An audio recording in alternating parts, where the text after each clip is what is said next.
കലികാല ദുരിതം തീർക്കാൻ കൈലാസഗിരിയിൽ നിന്നും കേരളക്കരയിൽ വന്നവതരിച്ച ദേവൻ കല്ലടിക്കോട്ടുകരിഞ്ഞീലിയമ്മതൻ പുത്രൻ കുലധർമാചാര്യന്റെ തൃക്കാൽക്കൽ വീണു നിത്യം ആവോളം വന്ദിക്കുന്നേ.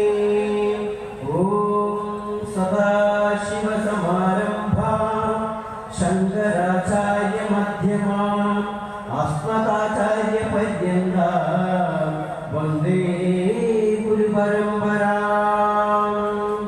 നല്ല ചായന്റെ മുത്തച്ഛമാരി പഠിച്ചു വന്ന കരിക്കുട്ടി പറക്കുട്ടി പൂക്കുട്ടി തീക്കുട്ടി ഉടിക്കുട്ടി ഉച്ചക്കുട്ടി കല്ലോഭൈരവൻ നല്ലോല ഭൈരവൻ മൂർത്തി ഭൈരവൻ വീരഭൈരവൻ ധീരഭൈരവൻ സകല ഭൈരവന്മാരും അഘോരന്മാരും കള്ളാടി മുത്ത മന്ദലമുത്തം മൂക്കൻ ചാത്തനൻ മാങ്കുട്ടി കുട്ടി ചാത്ത കിഴക്ക് കല്ലടിക്കൂട് വടക്ക് ചെരിഞ്ഞ ഇഴയിൽ പാതാളം കെട്ടി 5000 കല്ലും കൊണ്ട് അടിയും കെട്ടി 3000 കല്ലും കൊണ്ട് മോളും കെട്ടി കോട്ട കെട്ടി കോട്ടചാരി പടിഞ്ഞാട്ട് കാലം കെട്ടിയിരിക്കുന്ന മലവാരിയ അമ്മേ അമ്മേ അമ്മയുടെ 1900 പടിമാന മക്കൾ കാത്തിരട്ടിച്ച് സത്യമായിരിക്കണേ പൊന്നമ്മയെ റബ്ബരാക്കി ചെന്നിപ്പുറത്ത് ചാത്തക്കുമുത്തം പഠിച്ചു ഗണപതി ഭഗവാനെ തിരക്കുറിച്ച് വേലമുണ്ടാകാൻ വന്നു പോയി.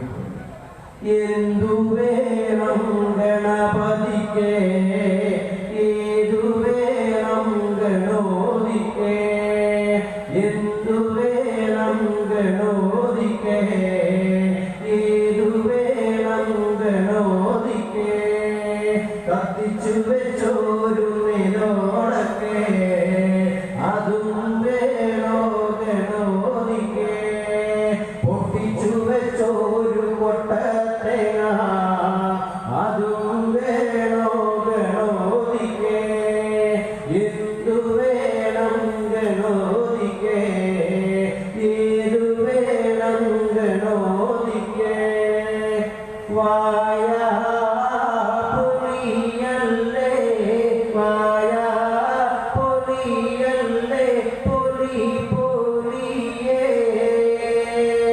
ഇഞ്ഞോ എവിടം കൊണ്ടാ പൊലിക്കേണ്ടതേ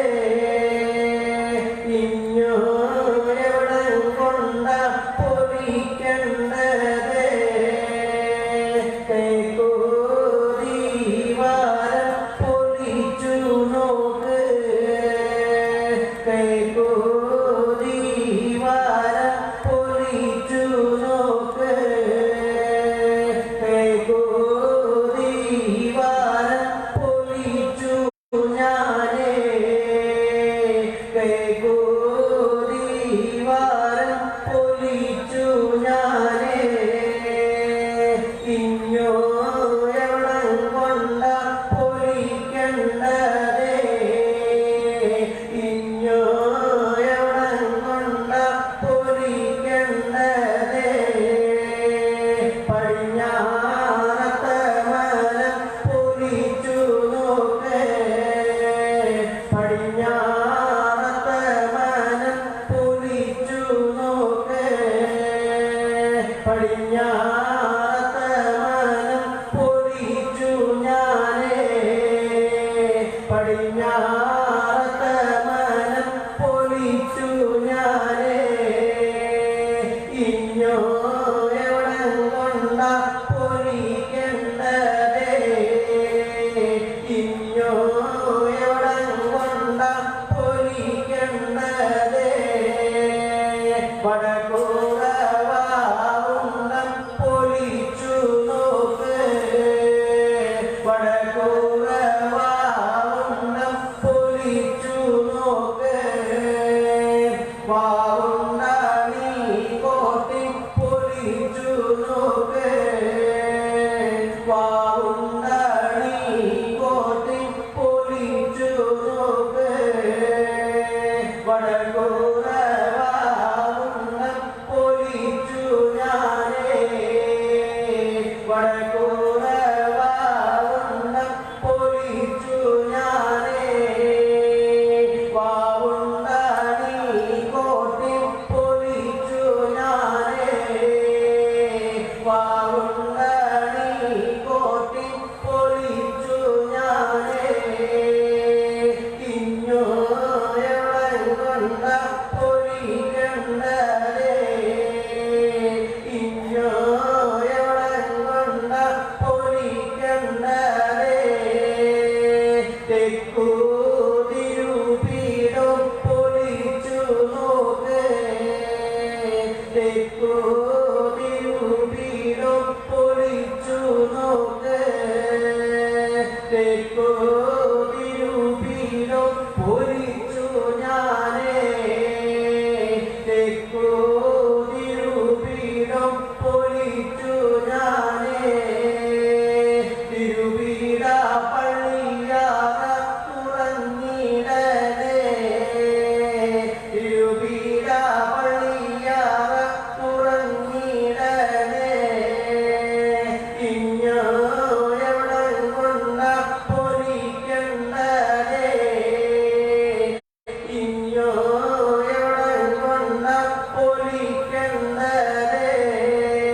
വന്ന തറവാടും പൊളിച്ചു ഞാനേ വന്ന തറവാടും പൊളിച്ചു ഞാനേ വന്ന തറവാട്ടിൽ ദൈവങ്ങളെ വന്ന തറവാട്ടിൽ ദൈവ കനോമാരെ വന്ന തറവാട്ടിൽ ദൈവ കനോമാരെ നിങ്ങളെ വിളിച്ചാത പാടുന്നേ ഞങ്ങളെ തുണച്ചോളു കൂടെ നിൽക്കണേ ചെന്നി കുളത്തുള്ള ചാത്തം മുട്ടോ മുട്ട പഠിച്ചുള്ള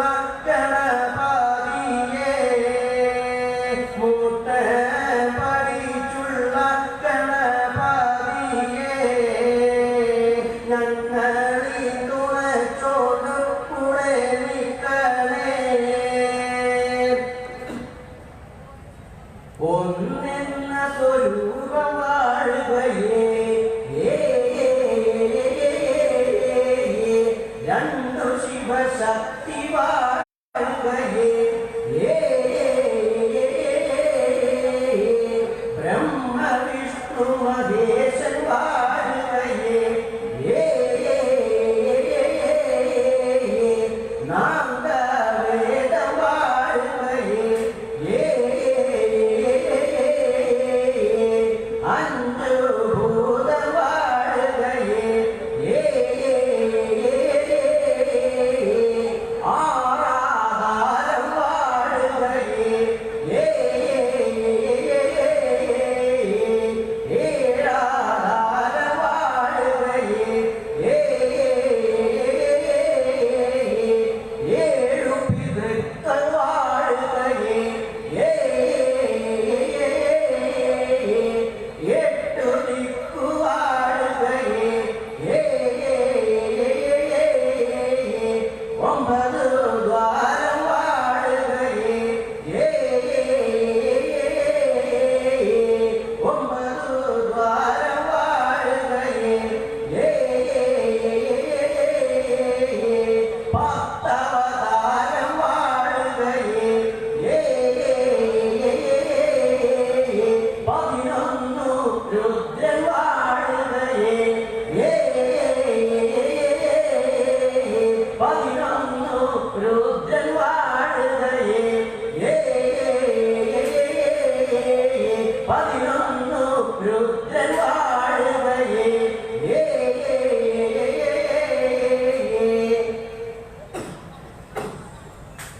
ഓം ശ്രീ ഗുരുഭ്യോ നമഃ ഹരി ഓം ഓം ഭദ്രംഗരീ സൂര്യാമദേവാഃ ഭദ്രം പശ്യേമാക്ഷതുര്യചക്രാ വിരൈരംഗൈ ദുഷ്ടഭാഗം വക്തുനോമി വിഷയമദേവ ഹിതം യദായുഃ സ്വസ്തിന ഇന്ദ്രോ വൃദ്ധശ്രവാः സ്വസ്തിന പൂഷാ വിശ്വദേവാः സ്വസ്തിന താർക്ഷ്യോ അരിഷ്ടനേമിः സ്വസ്തിന ബൃഹസ്പതിർദധാതു ഓം ശാന്തി ശാന്തി ശാന്തി ഓം നമസ്തേ ഗണപതയേ ത്വമേവ പ്രത്യക്ഷം ബ്രഹ്മാസി ത്വമേവ പ്രത്യക്ഷം ബ്രഹ്മ വദിഷ്യാമി ഋതം വദിഷ്യാമി സത്യം വദിഷ്യാമി തന്മാമവതോ തത് ഭക്താരമവതോ അവതു മാം അവതു ഭക്താരം ഓം ശാന്തി ശാന്തി ശാന്തി ഹരി ഓം സംസവിധി വസേ ഷണ്ണഗ്നേ വിശ്വാമര്യാഃ യുവസ്പദേ സമിജ്യസേ തനോ വസൂന്യാവക സംഘച്ചദ്ഭുതം വദദ്ഭുതം മോഹനം ജിജാനതാം ദേവാപാലയഥാ പൂർവേ സഞ്ജാനാനാമുപാസതേ സമാനോ മന്ത്രസ്സമിതി സമാനി സമാനം മനസ്സകവിത്തമേഷാം സമാനം മന്ത്രമഭിമന്ത്ര ഏവ സമാനേന ഹോഹവിഷാജുഹോമി സമാനി വാഗൂതി സമാനാ ഹൃദയാനി വാ സമാനമസ്തു വോ മനോ യഥാ വസുത്തഃ സതി ഓം സഹനാവവതു സഹനോ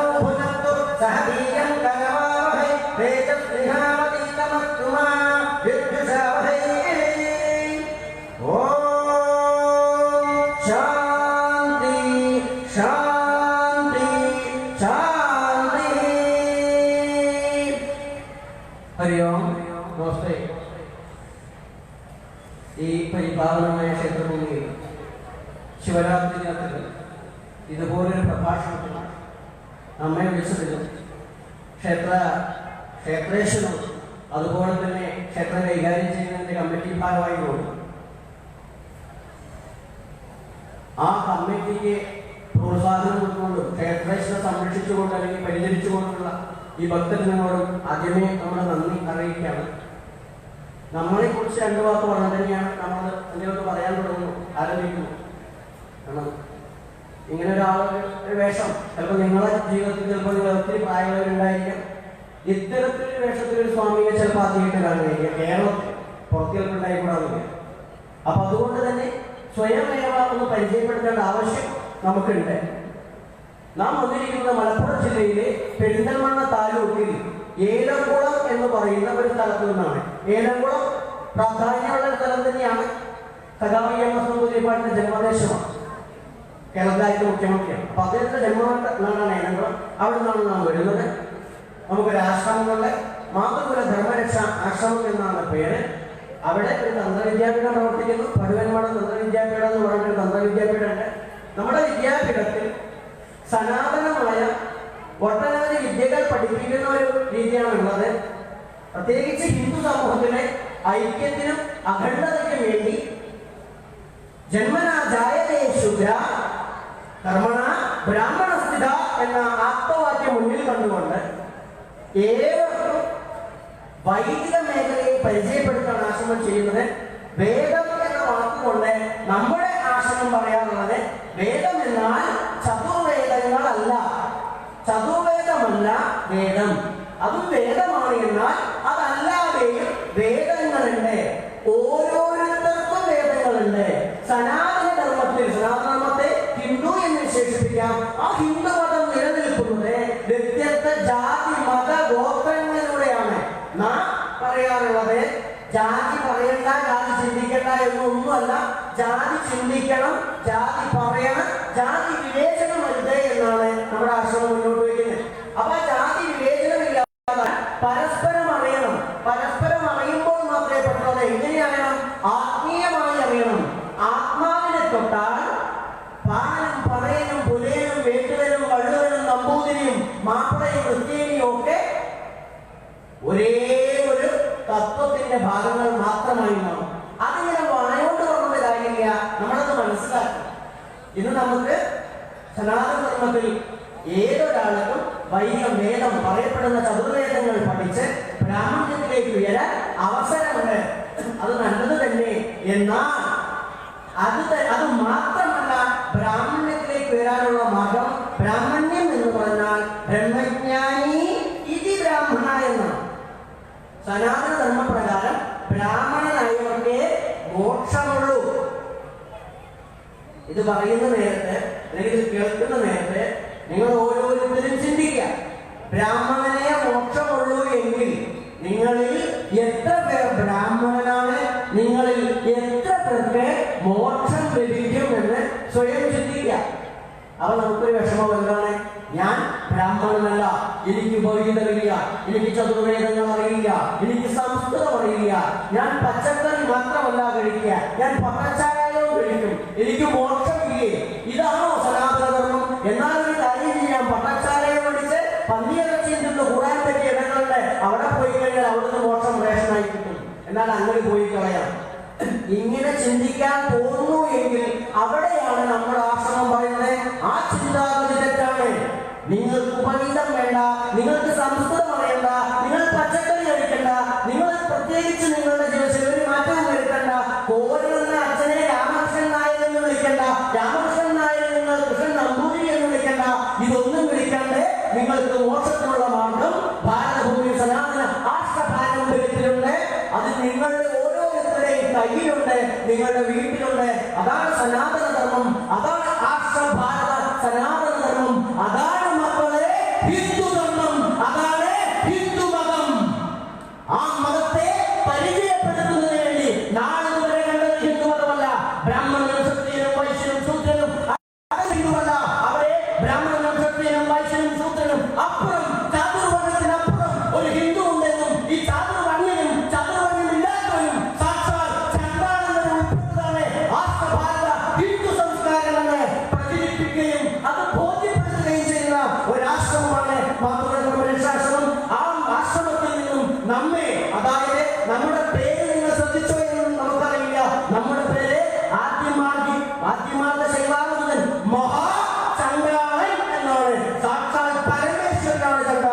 എന്നാൽ ആ ചണ്ടാളൻ നീചനാണെന്ന് തോന്നുന്നു. പലപ്പോഴും നമുക്ക് നമ്മുടെ ഇടയിൽ ഒരു നിന്ദതയും നീചതയും വിവേചനമുള്ളതിന് കാരണം ചണ്ടാളൻ നികൃഷ്ടനാണെന്നൊരു ബോധമാണ്.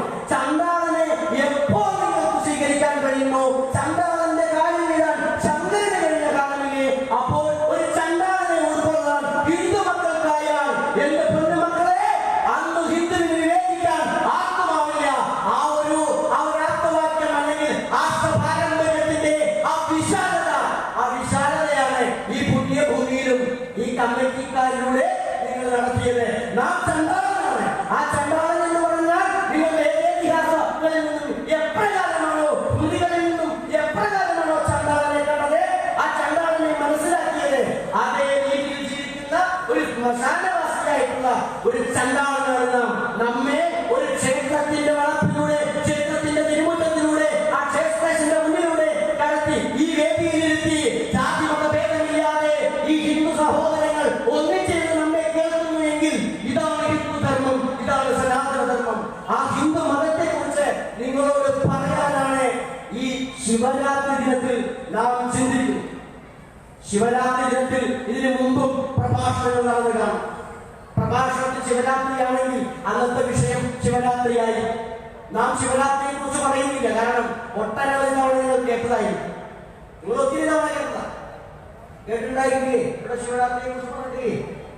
പ്രതികരണം ഉണ്ടായിരിക്കണം നിങ്ങളെ ഭാഗത്ത്. കൂടിയാലും കല്ലെറിഞ്ഞാലും ചീമുട്ടെറിഞ്ഞാലും ശരി, പ്രതികരണം നമുക്ക് ഇഷ്ടം. കാരണം ചീമുട്ട എന്ന് പറയാൻ കാരണം നാം ചണ്ടാളനാണ്. നമുക്ക് മലവും അതുപോലെ ചന്ദനവും പച്ചമാംസവും പട്ടിയിറച്ചിയും ഒക്കെ ഒരുപോലെ തന്നെയാണ്. അതുകൊണ്ട് പ്രതികരണം ഏത് രീതിയിലാണെങ്കിലും അത് നമുക്ക് വിഷയമല്ല. പക്ഷെ മറിച്ച് നമ്മുടെ ചോദ്യത്തിനെ ഒരു തലകുലുക്കുകയും അതിനെന്തെങ്കിലും മറുപടിയോടെയൊക്കെ വേണം. കേവലം ജീവക്ഷപത്രമാകില്ല. സ്വാമി വിവേകാനന്ദൻ പറഞ്ഞ പോലെ ഉറങ്ങുന്നവരെ ഉണർത്താം, അല്ലെങ്കിൽ മരിച്ചവനെ ഉണർത്താനാകില്ല, മരിക്കാൻ പോകുന്നവനെ ഉണർത്താനാകും. എന്റെ ജനത മരണത്തിലേക്ക് പോകുമ്പോൾ ആ ജനതയെ ഉണർത്തുക എന്നത് ആർഷപാരമ്പര്യത്തിന്റെ വക്താവായ നമ്മുടെ കടമയാണ്. അതുകൊണ്ട് തന്നെ ഒരു പ്രതികരണം ഉണ്ടായിരിക്കണം. ശിവനെ കുറിച്ചും അല്ലെങ്കിൽ ശിവരാത്രിയെ കുറിച്ചും നിങ്ങൾക്ക് ഇതിനു മുമ്പ് ഇവിടെ വന്ന ആചാര്യന്മാർ പ്രഭാഷണം നടത്തിയിട്ടില്ലേ? അപ്പൊ അതുകൊണ്ട് തന്നെ ശിവരാത്രിയെ കുറിച്ച് കൂടുതലൊന്നും പറയാൻ ആഗ്രഹിക്കുന്നില്ല. കുറച്ച് സനാതനമായ വിഷയം. നമ്മളിവിടെ ഒരു പ്രാർത്ഥന ചൊല്ലിയപ്പോ നിങ്ങൾ ശ്രദ്ധിച്ചോ, ആദ്യം ഒരു വേദമന്ത്രം ചൊല്ലിയിട്ട് തുടങ്ങായിരുന്നു. നമ്മൾ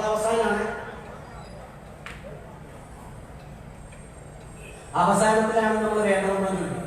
ആദ്യം ചൊല്ലിയത് കേട്ടപ്പോൾ പലർക്കും എന്താ ഈ സംഭവം, പ്രത്യേകിച്ച് ഒരു പ്രചലവേഷം കിട്ടിയപ്പോൾ നമ്മളിങ്ങനെ വന്നിരിക്കണ്ടേ, കറുപ്പും കയ്യിലൊരു വടി, പിന്നെ കയ്യിലൊരു ചിരട്ടയും, കഴുത്തിലൊരു കപാലമാല, ഒരു ചിരട്ട കഴുത്തിൽ കെട്ടി തൂക്കിയിരിക്കുന്നു. ഇങ്ങനെയൊക്കെ നമ്മൾ ഇരിക്കുന്നത് കാണുന്നുണ്ട്. ഇങ്ങനെ സന്യാസത്തെ വേണം. പിന്നെ കയ്യിലും കാലിലും ഒക്കെ എന്തൊക്കെ ഓർണമെന്റ്സ് ഒക്കെ ഉണ്ട്. ആകെ മൊത്തം ഷേപ്പിലെ വ്യത്യാസങ്ങൾ നമുക്ക് തന്നെ അറിയാം. അപ്പോ അങ്ങനെ ചെങ്ങാൻ അവരുടെ എന്തൊക്കെയോ മലയാളത്തിൽ പാടുന്നുണ്ട്. കരിക്കുട്ടി, പറക്കുട്ടി, ചാത്തൻ ഇങ്ങനത്തെ വാക്കുകളൊക്കെ നമ്മൾ ഉപയോഗിച്ചു. ചിലർക്ക് മന്ത്രവാദിയാണോ ഈ ചെങ്ങാതി? യഥാർത്ഥ മന്ത്രവാദിക്ക് സിനിമാകാരൻ കൊടുത്തൊരു വേഷമാണ് ഇപ്പൊ നമ്മുടെ വേഷം വെച്ചു. അപ്പൊ അതാണ് അങ്ങനെ ഓരോന്ന് ചൊല്ലിയിട്ടാണ് നമ്മൾ തുടങ്ങിയത്. ഈ ചൊല്ലാനുള്ള കാരണം നമുക്ക് വേണമെങ്കിൽ ആദ്യം തന്നെ ഓം ശ്രീ ഗുരുഭ്യോ നമഃ ഹരിഹോ എന്ന് പറഞ്ഞ ഒരു പ്രാർത്ഥന ചെയ്യുന്ന സംവാസത്തെ അവസാനം ചൊല്ലിയത് മനുഷ്യ ജന്മത്തിലില്ല. ഹിന്ദുക്കളാണല്ലോ സ്വന്തം എല്ലാവരുടെയും വിഷയം. ഹിന്ദുക്കളിൽ താഴ്ന്നവരില്ല. ആ താഴ്ന്നവരില്ല ഇല്ല ഇല്ല എന്ന് പറഞ്ഞിട്ട് താഴ്ന്നവരാണെന്ന് ആരെങ്കിലും എഴുതുന്നവനെ കൊണ്ടുപോയിട്ട് ഒരു പൂണോല് ഇടിപ്പിച്ച് അവർ ഉയർന്നു എന്ന് പറയുന്നതല്ല നമ്മുടെ രീതി. താഴ്ന്നവരെ പൂണോലിട്ടിട്ടല്ല അവർ ഉയർത്തേണ്ടത്. താഴ്ന്നവനെ ആ താഴ്ചയിലെ പ്രത്യേകതകൾ മനസ്സിലാക്കിയിട്ടാണ് അവർ ഉയർത്തേണ്ടത് എന്നാണ്. പൂണോലിട്ട് ഉയർത്താം, അതാവാം, അത് മാത്രമല്ല. അതുകൊണ്ട് നാം സനാതന ധർമ്മത്തെ കുറിച്ച് കുറച്ച് കാര്യങ്ങളാണ് പറയുന്നത്. നമുക്ക് അനുവദിച്ചിരിക്കുന്ന സമയം 1.5 മണിക്കൂറാണ്. 4 മണിക്കൂർ നിങ്ങൾ വെടിക്കെട്ട് നടത്തി തീർത്തും. പിന്നെയുള്ള കുറച്ച് സമയമാണ്. അപ്പോൾ 9 മണിയാകുമ്പോൾ ഡയനോസോട്ടൊക്കെ പറയണ്ടായി. അപ്പൊ നമ്മൾ കുറച്ച് കാര്യങ്ങൾ നിങ്ങൾ ശ്രദ്ധിക്കണം. കാരണം ഹിന്ദുക്കളുടെ പ്രധാന വിഷയം നമ്മുടെ മതത്തെ കുറിച്ച് അറിയില്ല എന്നുള്ളതാണ്. മതമല്ല, സംസ്കാരമാണ്. ഈ സംസ്കാരം തന്നെയാണ്. പ്രത്യേകം മനസ്സിലാക്കാൻ കഴിയുമെന്നാണ് നമ്മുടെ വിശ്വാസം. ഈ സംസ്കാരത്തെ ഒന്ന് പരിചയപ്പെടുത്താം. ഒരു ഹിന്ദുവിനെ മറ്റൊരു ഹിന്ദുത്വം പറഞ്ഞു തരേണ്ട ഗതികേട് ഇനി ഉണ്ടാവാൻ പാടില്ല. അത് പരിഹരിക്കാൻ നമ്മുടെ ഉദ്ദേശം. നമ്മളെ കുറിച്ചൊരു കാര്യം, പ്രത്യേകിച്ച് സൂപ്പർ പവറോ നമുക്കില്ല, അങ്ങനെ ഒരു സാധനമൊന്നും അല്ല നമ്മൾ.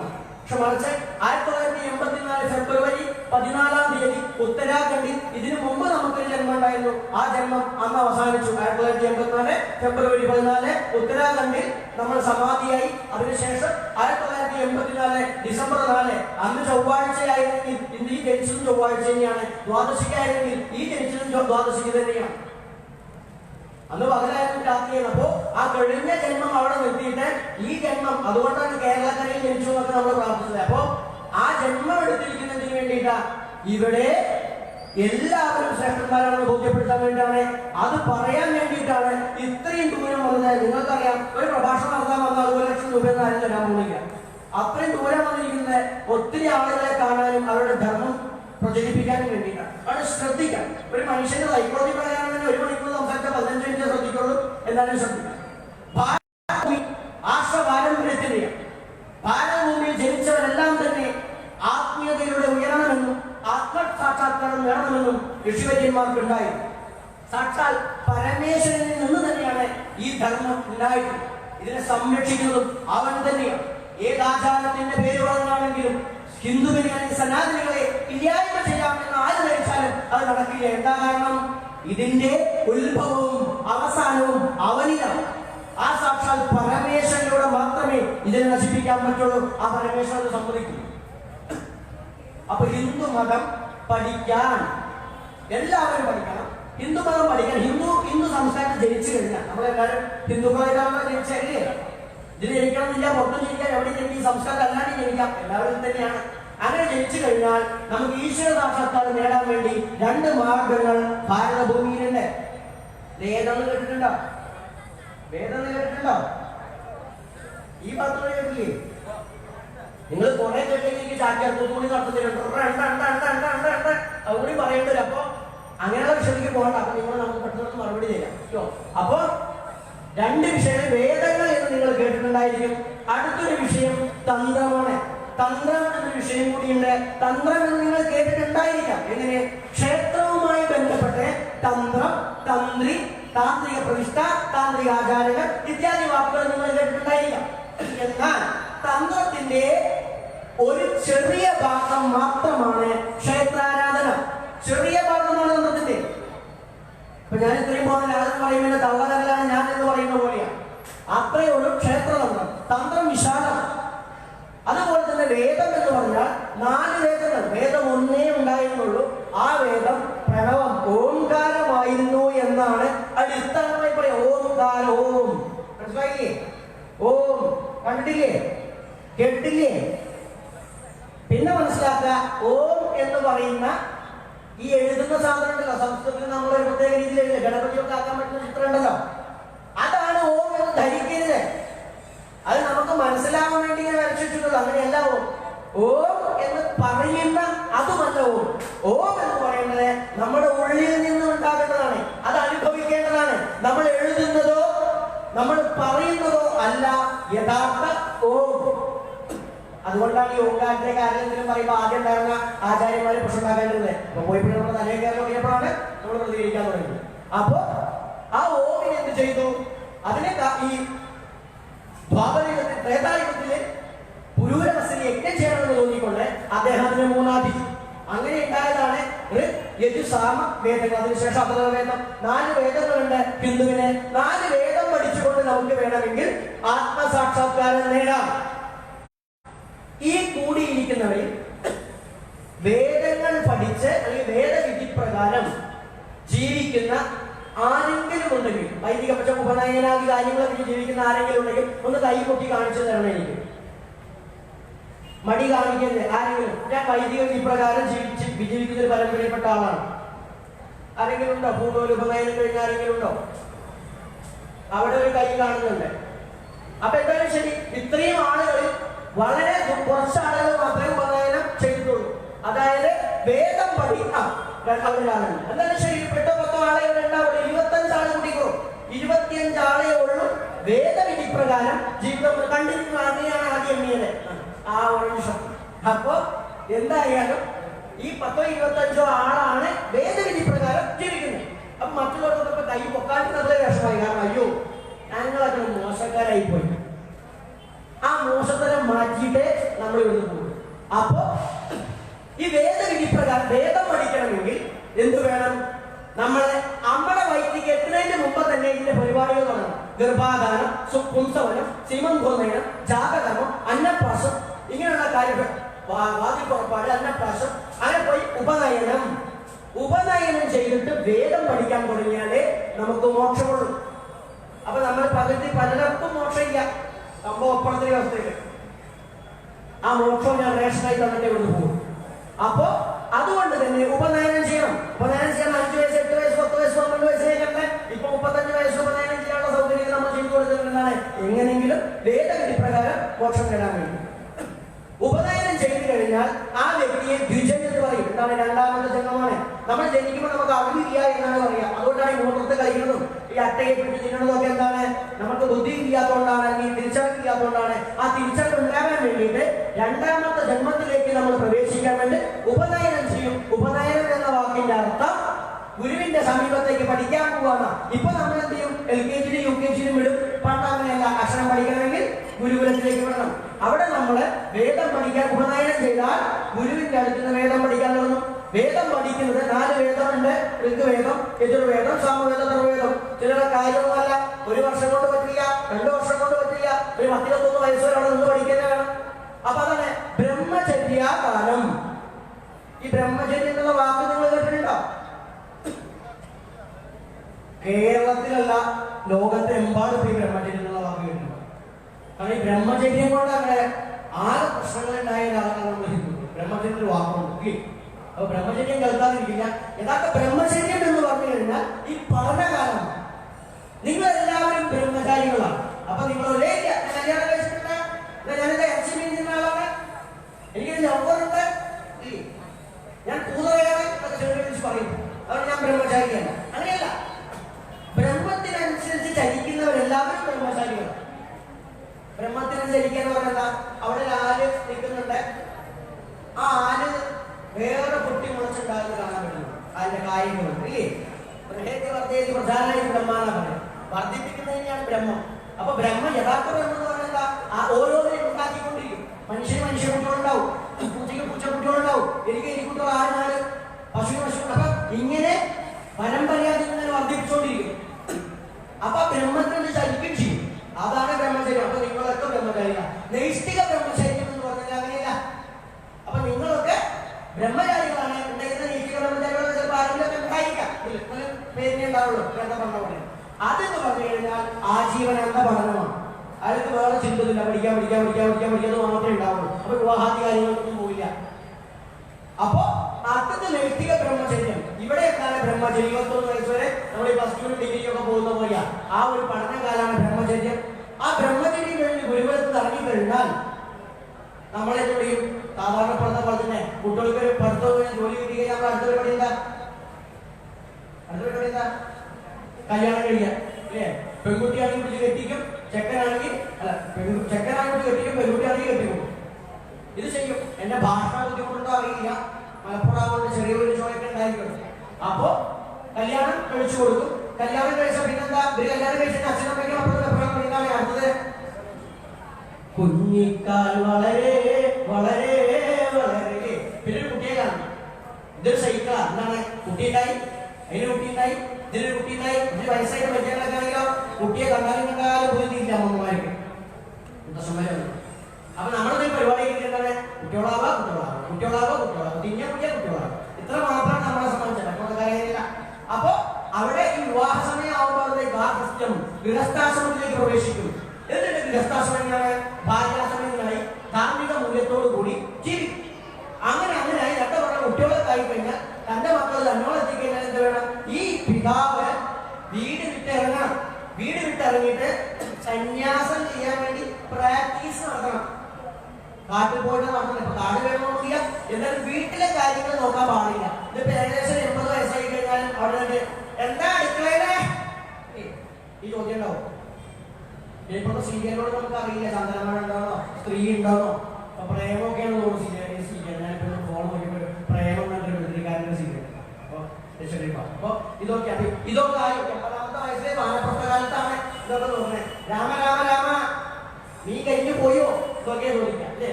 പപ്പടം കാശി രാമ മലമാറ്റി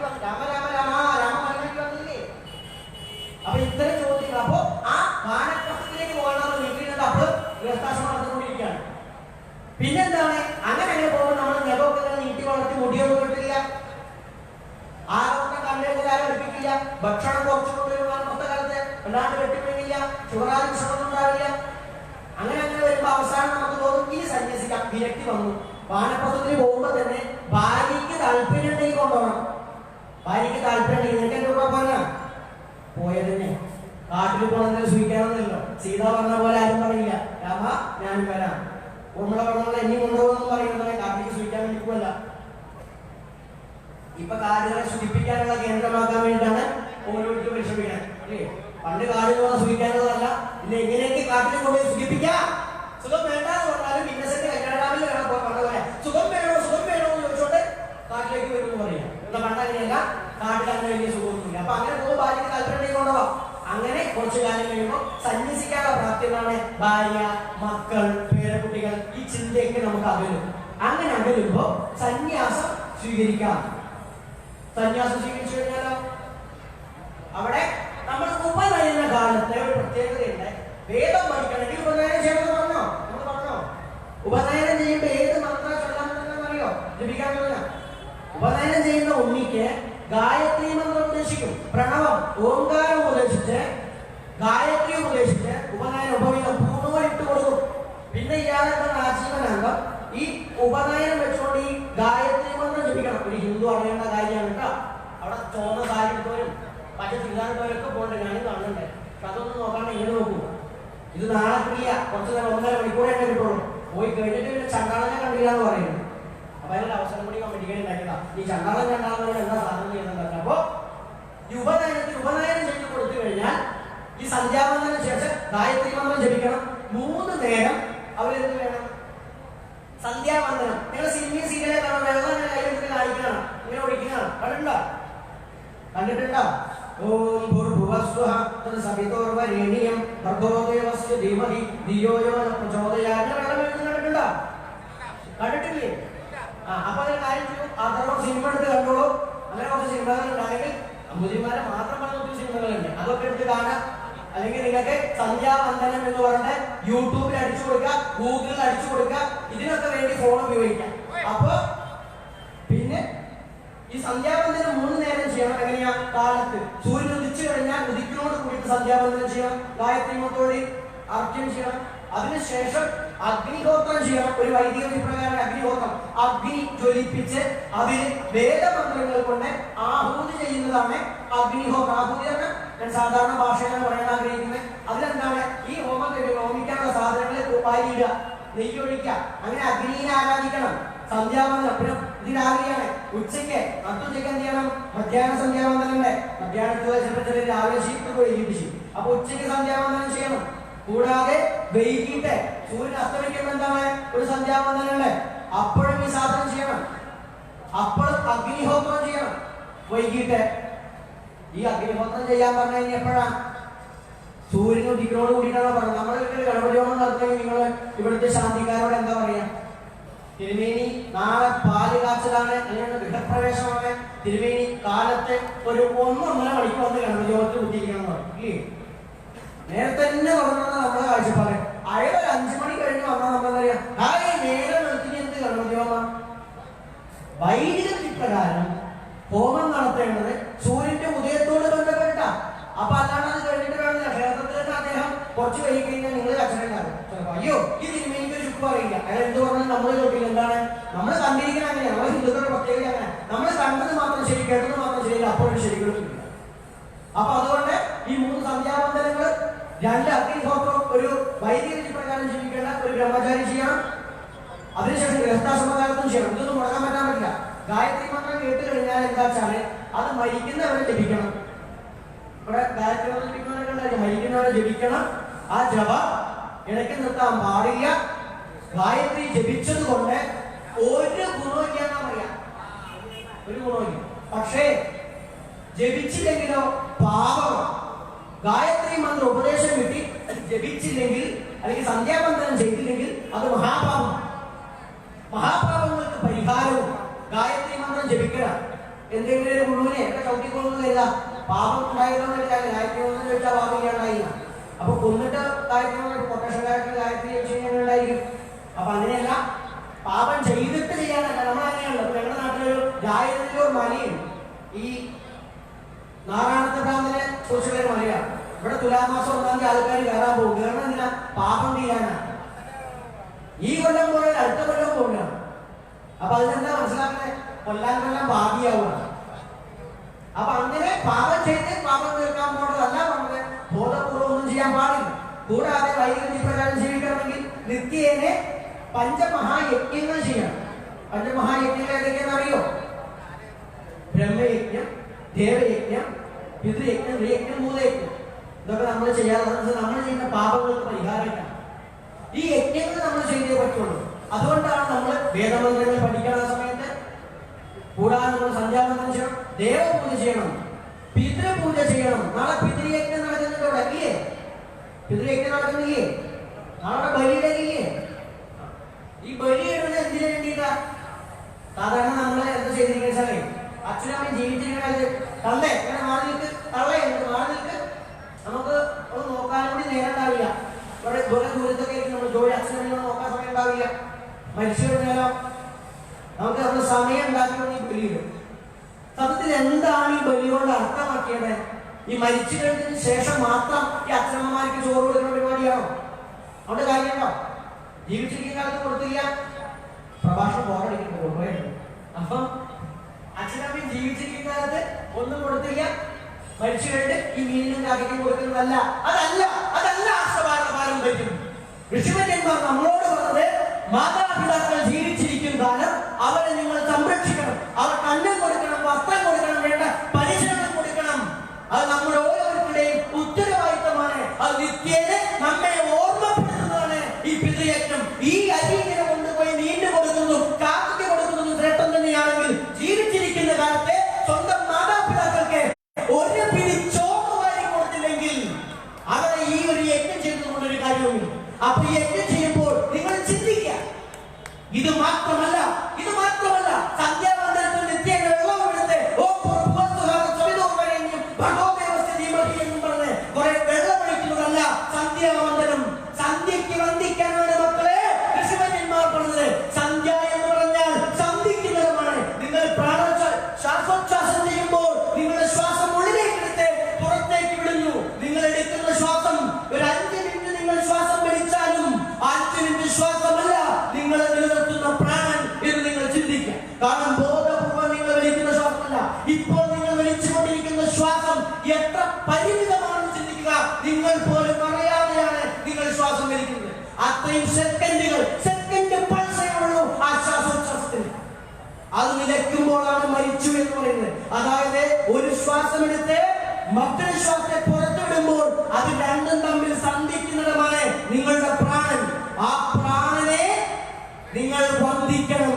നിങ്ങളുടെ ഉള്ളിൽ തന്നെ സർവഭൂതേഷു കൂടാ കൃഷ്ണൻ പറഞ്ഞ പോലെ സർവചരാചരങ്ങളുടെയും ഉള്ളിൽ ഞാൻ ഗൂഢമായി വർത്തിക്കുന്നു. നിങ്ങളുടെ ഉള്ളിലുള്ള പ്രാണൻ അതാണ് യഥാർത്ഥ സന്ധ്യ. അതിനെ വന്ദിക്കണമെന്നാണ് ഈ സന്ധ്യാവന്ദനത്തിലൂടെ അർത്ഥമാക്കിയത്. പിന്നെ എന്തുകൊണ്ട് സൂര്യൻ ഉദിക്കുമ്പോഴും അസ്തമിക്കുമ്പോഴും സന്ധ്യ എന്ന പ്രയോഗം നടത്തി? നാം ശ്വാസോച്ഛ്വാസം ചെയ്യുമ്പോഴാണ് നമുക്ക് ജീവനുള്ളത്. ആണല്ലോ, ശ്വാസം വെച്ചുകൊടുക്കുമ്പോഴല്ലേ ജീവനുള്ളത്, അല്ലേ? ഇത് പറഞ്ഞ പോലെ പ്രപഞ്ച പ്രകൃതി ഇവിടെ സൂര്യൻ ഉദിക്കുന്നു അസ്തമിക്കുന്നു. ഭൂമിയുടെ ചലനമാണ്. ഈ ഭൂമിയെ ധരിക്കണില്ലേ? അപ്പൊ സൂര്യൻ അങ്ങോട്ട് കൊണ്ട് പോയിരുന്ന പോലെ ഉണ്ട്. അത് ചന്ദ്രനും സൂര്യനുമാണ്. ഇത് ഈ പ്രകൃതിയുടെ ശ്വാസോച്ഛ്വാസമാണ്. ഈ ശ്വാസോച്ഛ്വാസത്തിന്റെ സന്ധിക്കുന്ന ഇടമാണ് സന്ധിയായിട്ട് നമ്മൾ പറഞ്ഞുകൊണ്ടിരിക്കുന്നത്. അപ്പൊ അതിന് വെള്ളം കൊടുക്കുമ്പോൾ നമ്മൾ ചിന്തിക്കേണ്ടത് അതുപോലെ എന്റെ ഉള്ളിലുമുണ്ട്. ഞാൻ ക്ഷേത്രം എന്ന് പറഞ്ഞത് ഈ ക്ഷേത്രം എന്ന് പറഞ്ഞാൽ അമ്പലം മാത്രമൊന്നുമല്ല, ഇതിനൊക്കെ ക്ഷേത്രം തന്നെ പറയാം. അപ്പോ ഈ ക്ഷേത്രത്തിലും ഈ ഉദയാത്രയങ്ങൾ നടക്കുന്നുണ്ട്. ഇതിന്റെ ഉള്ളിൽ ഈശ്വരനുണ്ട്. ഈ പ്രാണനെ കൂടി ഞാൻ സംരക്ഷിക്കണം. ഓരോ ഹിന്ദുവും ചിന്തിക്കുക. ആത്മഹത്യകളുടെ കണക്കെടുത്താൽ എന്റെ പൊന്നുമക്കളെ മരിച്ചു വീഴുന്നത് ബോധമില്ലാതെ സ്വന്തം ജീവിതം നശിപ്പിക്കുന്നതിൽ ബഹുഭൂരിപക്ഷവും ഹിന്ദുക്കളാണ്. ഹിന്ദുക്കളിൽ നമ്പൂതിരിമാരല്ല മക്കളെ, മറ്റു ജാതിക്കാരാണ് ഏറ്റവും കൂടുതൽ ആത്മഹത്യ. അതിൽ തന്നെ ഏറ്റവും കൂടുതൽ ആത്മഹത്യ ഈ പട്ടികജാതി പട്ടികവർഗക്കാരാണ്. ജാതി പറഞ്ഞ സ്വാമി ബുദ്ധിമുട്ടുണ്ടാക്കാൻ തോന്നിയാൽ ഒരു കുഴപ്പമില്ല, ചിന്തിക്കണം. ഞാൻ നന്നായി ജാതി പറയുന്നത്, ജാതി പറയുന്നത് അഭിപ്രായക്കാരൻ. ജാതി മോശം വരുത്താറല്ല, എല്ലാ ജാതിയും ശ്രേഷ്ഠം. ചിന്തിക്കണം. എന്തുകൊണ്ടാണ്? ആത്മജ്ഞാനമില്ലാത്തത് കൊണ്ടാണ് ആത്മഹത്യ ചെയ്തുകൊണ്ടിരിക്കുന്നത്. ഈ മരിച്ചു പോയാൽ അവനങ്ങോട്ട് കഴിച്ചിലായി അവന്റെ വിചാരം. അവന്റെ കുട്ടികളും ഭാര്യയും, ഭാര്യ മരിച്ച ഭർത്താവും മക്കളും എല്ലാം കഷ്ടപ്പെടുകയാണ്. ഒരു ബാങ്ക് ലോൺ എടുത്ത് അടയ്ക്കാൻ പറ്റാൻ ആത്മഹത്യ ചെയ്തുകൊണ്ട് ആ ബാങ്കുകാരോട് ക്ലോസ് ചെയ്യുന്നു. ജീവിക്കാം, ജീവിതം തന്നിരിക്കുന്ന ജീവിക്കാൻ വേണ്ടിയിട്ടാണ്. നമുക്ക് ആ ആത്മജ്ഞാനമില്ലാത്തതുകൊണ്ട് നാം മരിക്കുന്നു. എന്തുകൊണ്ട് ഞാൻ നേരത്തെ പറഞ്ഞ ആ നമ്പൂതിരി ബ്രാഹ്മണൻ മരിക്കുന്നില്ല, അവർ ആത്മഹത്യക്ക് ശ്രമിക്കുന്നില്ല. അവർക്ക് ചെറുപ്പം തൊട്ടേ ആത്മവിദ്യ അവർ പറഞ്ഞു കൊടുക്കുന്നു. അതാണ് അവരുടെ പാരമ്പര്യം. ആ പാരമ്പര്യം ആശ്രമഭൂമിയിലെ ഓരോരുത്തർക്കും അതിനു വേണ്ടിയിട്ടായിരുന്നു ഉപനയനം ചെയ്യിച്ചതും പഠിപ്പിച്ചു. എന്നാൽ നാം എപ്പോഴാണ് വൈദിക ജ്ഞാനത്തോടെ അല്ലെങ്കിൽ വേദനകളോടെ നാം തിരസ്കരണം കാണിച്ചത്, അതിനെല്ലാം വെളിച്ചെടുത്തത്, അന്ന് തുടങ്ങി നമ്മുടെ നാശം. ആ നാശത്തിനൊരു പരിഹാരം നാം ഈ ആചാരങ്ങൾ ചെയ്യുകയും ആചാരങ്ങളുടെ ശാസ്ത്രീയത മനസ്സിലാക്കുകയും സന്ധ്യാവന്തരം വൈദിക വിധിപ്രകാരം ജീവിക്കാൻ ആഗ്രഹിക്കുന്നുവെങ്കിൽ, വേദം പഠിക്കാൻ ആഗ്രഹിക്കുന്നുവെങ്കിൽ, വേദവിധിപ്രകാരം മോക്ഷം നേടാൻ ആഗ്രഹിക്കുന്നുവെങ്കിൽ ആ വിധിപ്രകാരം ജീവിക്കണം. അങ്ങനെ സന്ധ്യാവന്തരം ചെയ്തു. പിതൃക്കൾക്ക് യജ്ഞം ചെയ്യണം, പിതൃക്കൾക്ക് നമ്മൾ വെച്ചു കൊടുക്കുന്നു. പിന്നെ ദേവപൂജ ചെയ്യണം, ദേവയജനം. ദേവയജനം എന്ന് പറഞ്ഞാൽ എന്താ? ദേവയജനം എന്ന് പറഞ്ഞാൽ ദേവന്മാർക്ക് പൂജ മാത്രം ചെയ്യുന്നല്ല. ദേവൻ എന്ന് പറഞ്ഞു കഴിഞ്ഞാൽ തത്വമസി പോലെയാണ്. ഞാൻ ദൈവമാണ്, എന്റെ മുന്നിലിരിക്കുന്ന നിങ്ങളും ദൈവമാണ്. എന്റെ കാലിലോട്ട് മാത്രം എല്ലാവരും വീഴാമല്ല, എനിക്ക് നിങ്ങളുടെ കാലിലോട്ടിലും വീഴാം. ഞാൻ മാത്രം ദൈവമാണെന്നല്ല, നിങ്ങളും ദൈവമാണ്. സ്വതവേ നമ്മളെ കളിയാക്കാൻ നമ്മളെ സ്വതവേ പറയാം, നമ്മുടെ കാട് ദൈവങ്ങളുടെ ആൾക്കാരെന്നാ പറയും. ഈ പറയുന്ന മാറ്റന്മാർക്ക് ചുക്കും അറിയില്ല എന്ന് നമ്മൾ പറയുന്നു. ഇത് പറയുന്നവരോട് നമ്മൾ പറയണം, ഹേ മൂഢന്മാരെ, ഭാരതീയാംശ പാരമ്പര്യം പറയുന്നത് എന്ന് ഇത്യാദി വാക്യങ്ങളാണ്. ഞാൻ ബ്രഹ്മമാണ്, അതുപോലെ ഹേ മനുഷ്യ നീയും ബ്രഹ്മമാണ്, ഹേ പട്ടി നീയും ബ്രഹ്മമാണ്, ഹേ പൂച്ച നീയും ബ്രഹ്മമാണ് എന്ന ബോധമാണ് സനാതനം പറയുന്നത്. അതുകൊണ്ട് ഞാൻ ദൈവമാണ്. ദൈവകാരൻ പറയുകയാണെങ്കിൽ തീർച്ചയായും ഞാൻ ദൈവമാണ്, നിങ്ങളും ദൈവമാണ്. അത് തിരിച്ചറിഞ്ഞു എങ്കിൽ അവനാണ് ദൈവം. നിങ്ങൾ അത് തിരിച്ചറിഞ്ഞില്ല എന്ന് കരുതി നിങ്ങൾ ദൈവമല്ലാതാകുന്നില്ല. അതറിയുന്ന ആളാണ് ഞാൻ ദൈവമാണെന്ന് പറഞ്ഞിരിക്കുന്നത്. എനിക്കറിയാം നിങ്ങൾ ദൈവമാണ്, നിങ്ങൾക്ക് അറിയില്ല എന്ന് കരുതി നിങ്ങൾ ദൈവമല്ല.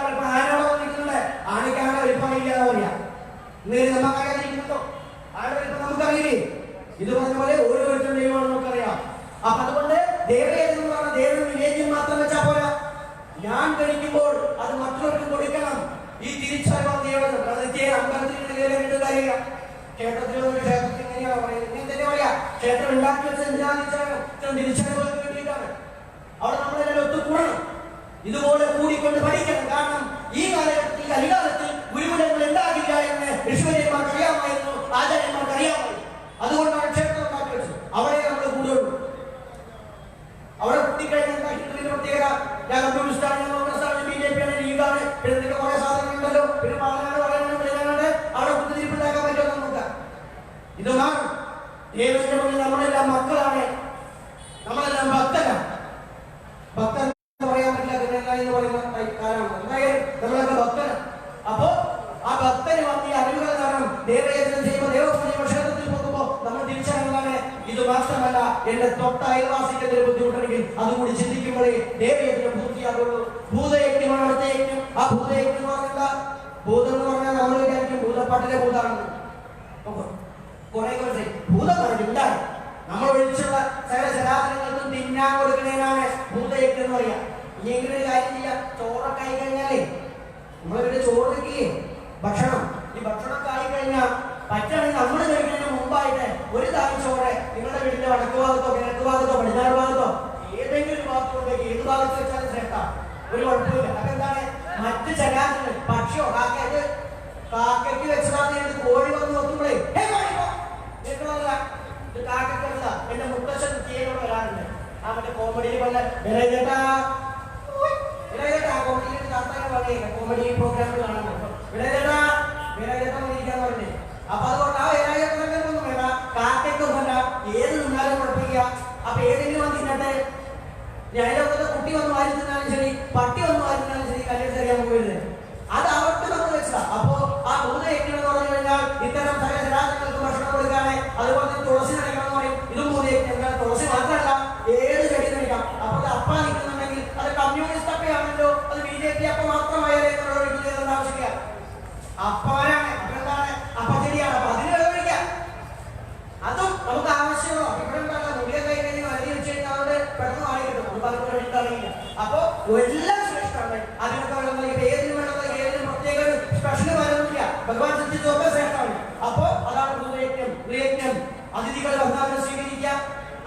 പറഞ്ഞാൽ എങ്ങനെയാ? ഹലോ, ഞാൻ അമ്മാവനാണ്, ഞാൻ വരും, കാലത്ത് വരും. ശരി, അമ്മാവ് വരുന്ന കാലത്ത് പുട്ടും കടലും പുട്ടും ബീഫൊക്കെ ഉണ്ടാക്കാതെ കഴിഞ്ഞിട്ട് അങ്ങനെ സ്വീകരിക്കുന്നതല്ല. അതിലേക്ക് തിരി നോക്കാതെ ദിവസം നോക്കാതെ കയറി വരുന്നത് ആരായാലും ശ്രേഷ്ഠന്മാർ വന്നാൽ ആ ശ്രേഷ്ഠനെയാണ് അതിഥിയായി കാണുമ്പോഴൂ. ബംഗാളിയും അതിഥി തന്നെയാണ്. പക്ഷെ നോക്കിയിട്ട് എന്തെങ്കിലും ചെയ്തു കൊടുത്തില്ലെങ്കിൽ പിന്നെ ചെയ്തു കൊടുക്കാൻ നമ്മൾ അവിടെ ഉണ്ടാവില്ല. അതുകൊണ്ട് ഓരോന്ന് അറിഞ്ഞുകൊണ്ട് വേണം ചെയ്യാൻ കേട്ടോ. അപ്പൊ അവിടെ ഈ പഞ്ചമഹായജ്ഞങ്ങൾ, പഞ്ചഭൂത യജ്ഞങ്ങൾ നമ്മൾ ചെയ്യണം. ഇത് വൈദ്യുതി പ്രകാരം ജീവിക്കാൻ വേണ്ടതാണ്. ഇങ്ങനെ ജീവിച്ച് സന്യാസം സ്വീകരിക്കുന്ന കാര്യം ഞാൻ പറഞ്ഞു കഴിഞ്ഞു. അതുപോലെ തന്നെ വൈദ്യുതി പ്രകാരം ജീവിക്കണമെങ്കിൽ ഇന്നത്തെ നിയമം, പണ്ടുള്ള നിയമമല്ല, ഇന്നത്തെ നിയമപ്രകാരം പച്ചക്കറിയാണ് വൈദ്യുതി പ്രകാരം കഴിക്കേണ്ടത്. മത്സ്യമാംസം കഴിക്കാൻ വൈദ്യുതി പ്രകാരം ഇന്നത്തെ കണ്ടീഷനിൽ വ്യവസ്ഥയില്ല. മത്സ്യമാംസം കഴിക്കാൻ പാടില്ല എന്ന് പറയാം, മദ്യം പാടില്ല എന്ന് പറയാം. ഇന്നത്തെ പ്രത്യേകം പറയാൻ കാരണം അത് കഴിക്കുന്ന രീതി ഉണ്ടായിരുന്നു. ഇത് പറയുമ്പോൾ ബ്രാഹ്മണ മാംസം കഴിക്കാൻ രീതി ഉണ്ടായിരുന്നു. മനസ്സുദ്ധി വിദ്യ മോശം മനസ്സുദ്ധ വളരെ വ്യക്തമായിട്ട് യജ്ഞശിഷ്ടം ഭരിക്കാം. അപ്പൊ അതിന് കുഴപ്പമൊന്നുമില്ല. പക്ഷെ ഇന്ന് അത് അനുവദിക്കുന്നില്ല. അത് വൈദിക ബ്രാഹ്മണൻ എല്ലാം കൂടി പതിവില്ല. അപ്പോ അങ്ങനെ ജീവിക്കണം. വിവാഹത്തിന് നിയമങ്ങളുണ്ട്. എങ്ങനെയൊന്നും വിവാഹം കഴിക്കാൻ പാടില്ല. ഇങ്ങനെയൊക്കെ ആയി വാനപ്രസ്ഥം കഴിഞ്ഞ് സന്യാസം സ്വീകരിക്കണം. സന്യാസം സ്വീകരിക്കുമ്പോൾ സന്യാസകാലങ്ങളിൽ നമ്മൾ ജപിച്ചതെന്താ? ഗായത്രി മന്ത്രം ജപിച്ചു. ആ ഗായത്രി മന്ത്രം ജപിച്ചതെന്താ?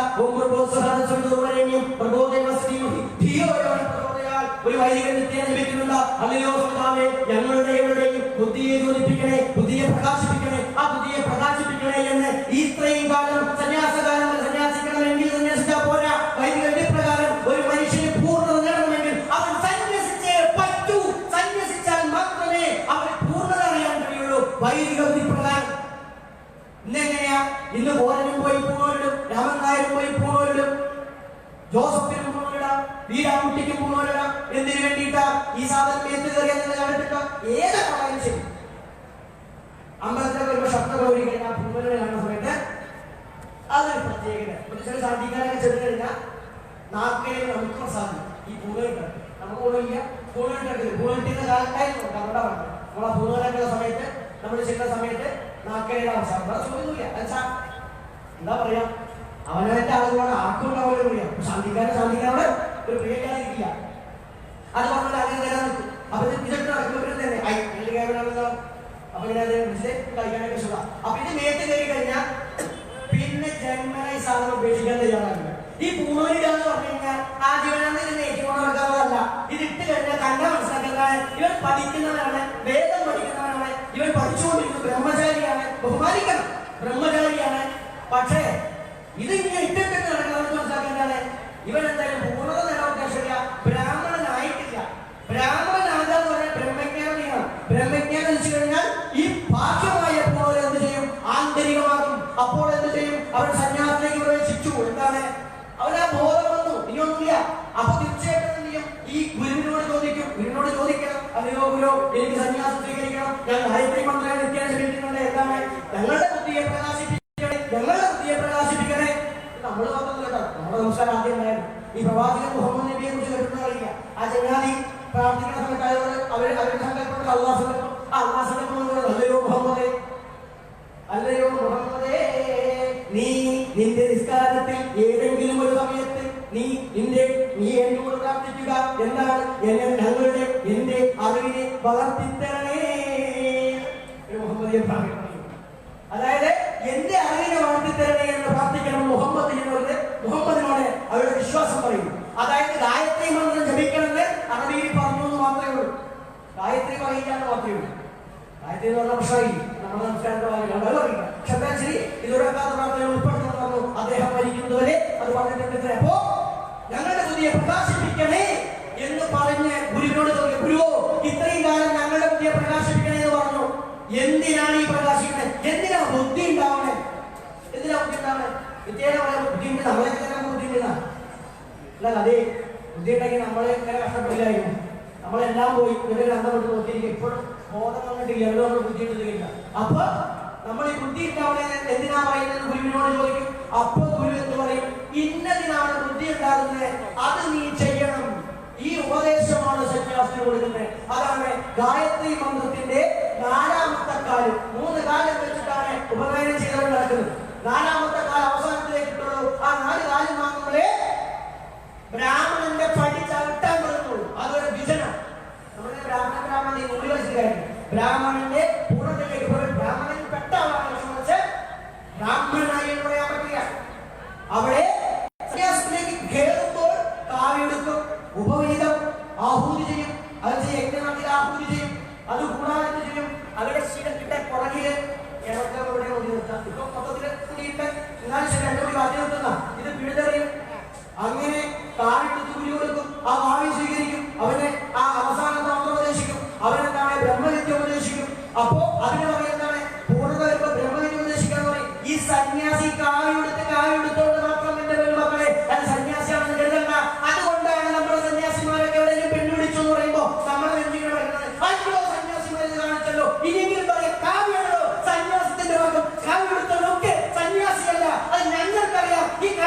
ഇങ്ങനെ പറഞ്ഞ ആളത്തിന് ഇങ്ങനെ ഒച്ചപ്പാടുണ്ടാകണേ.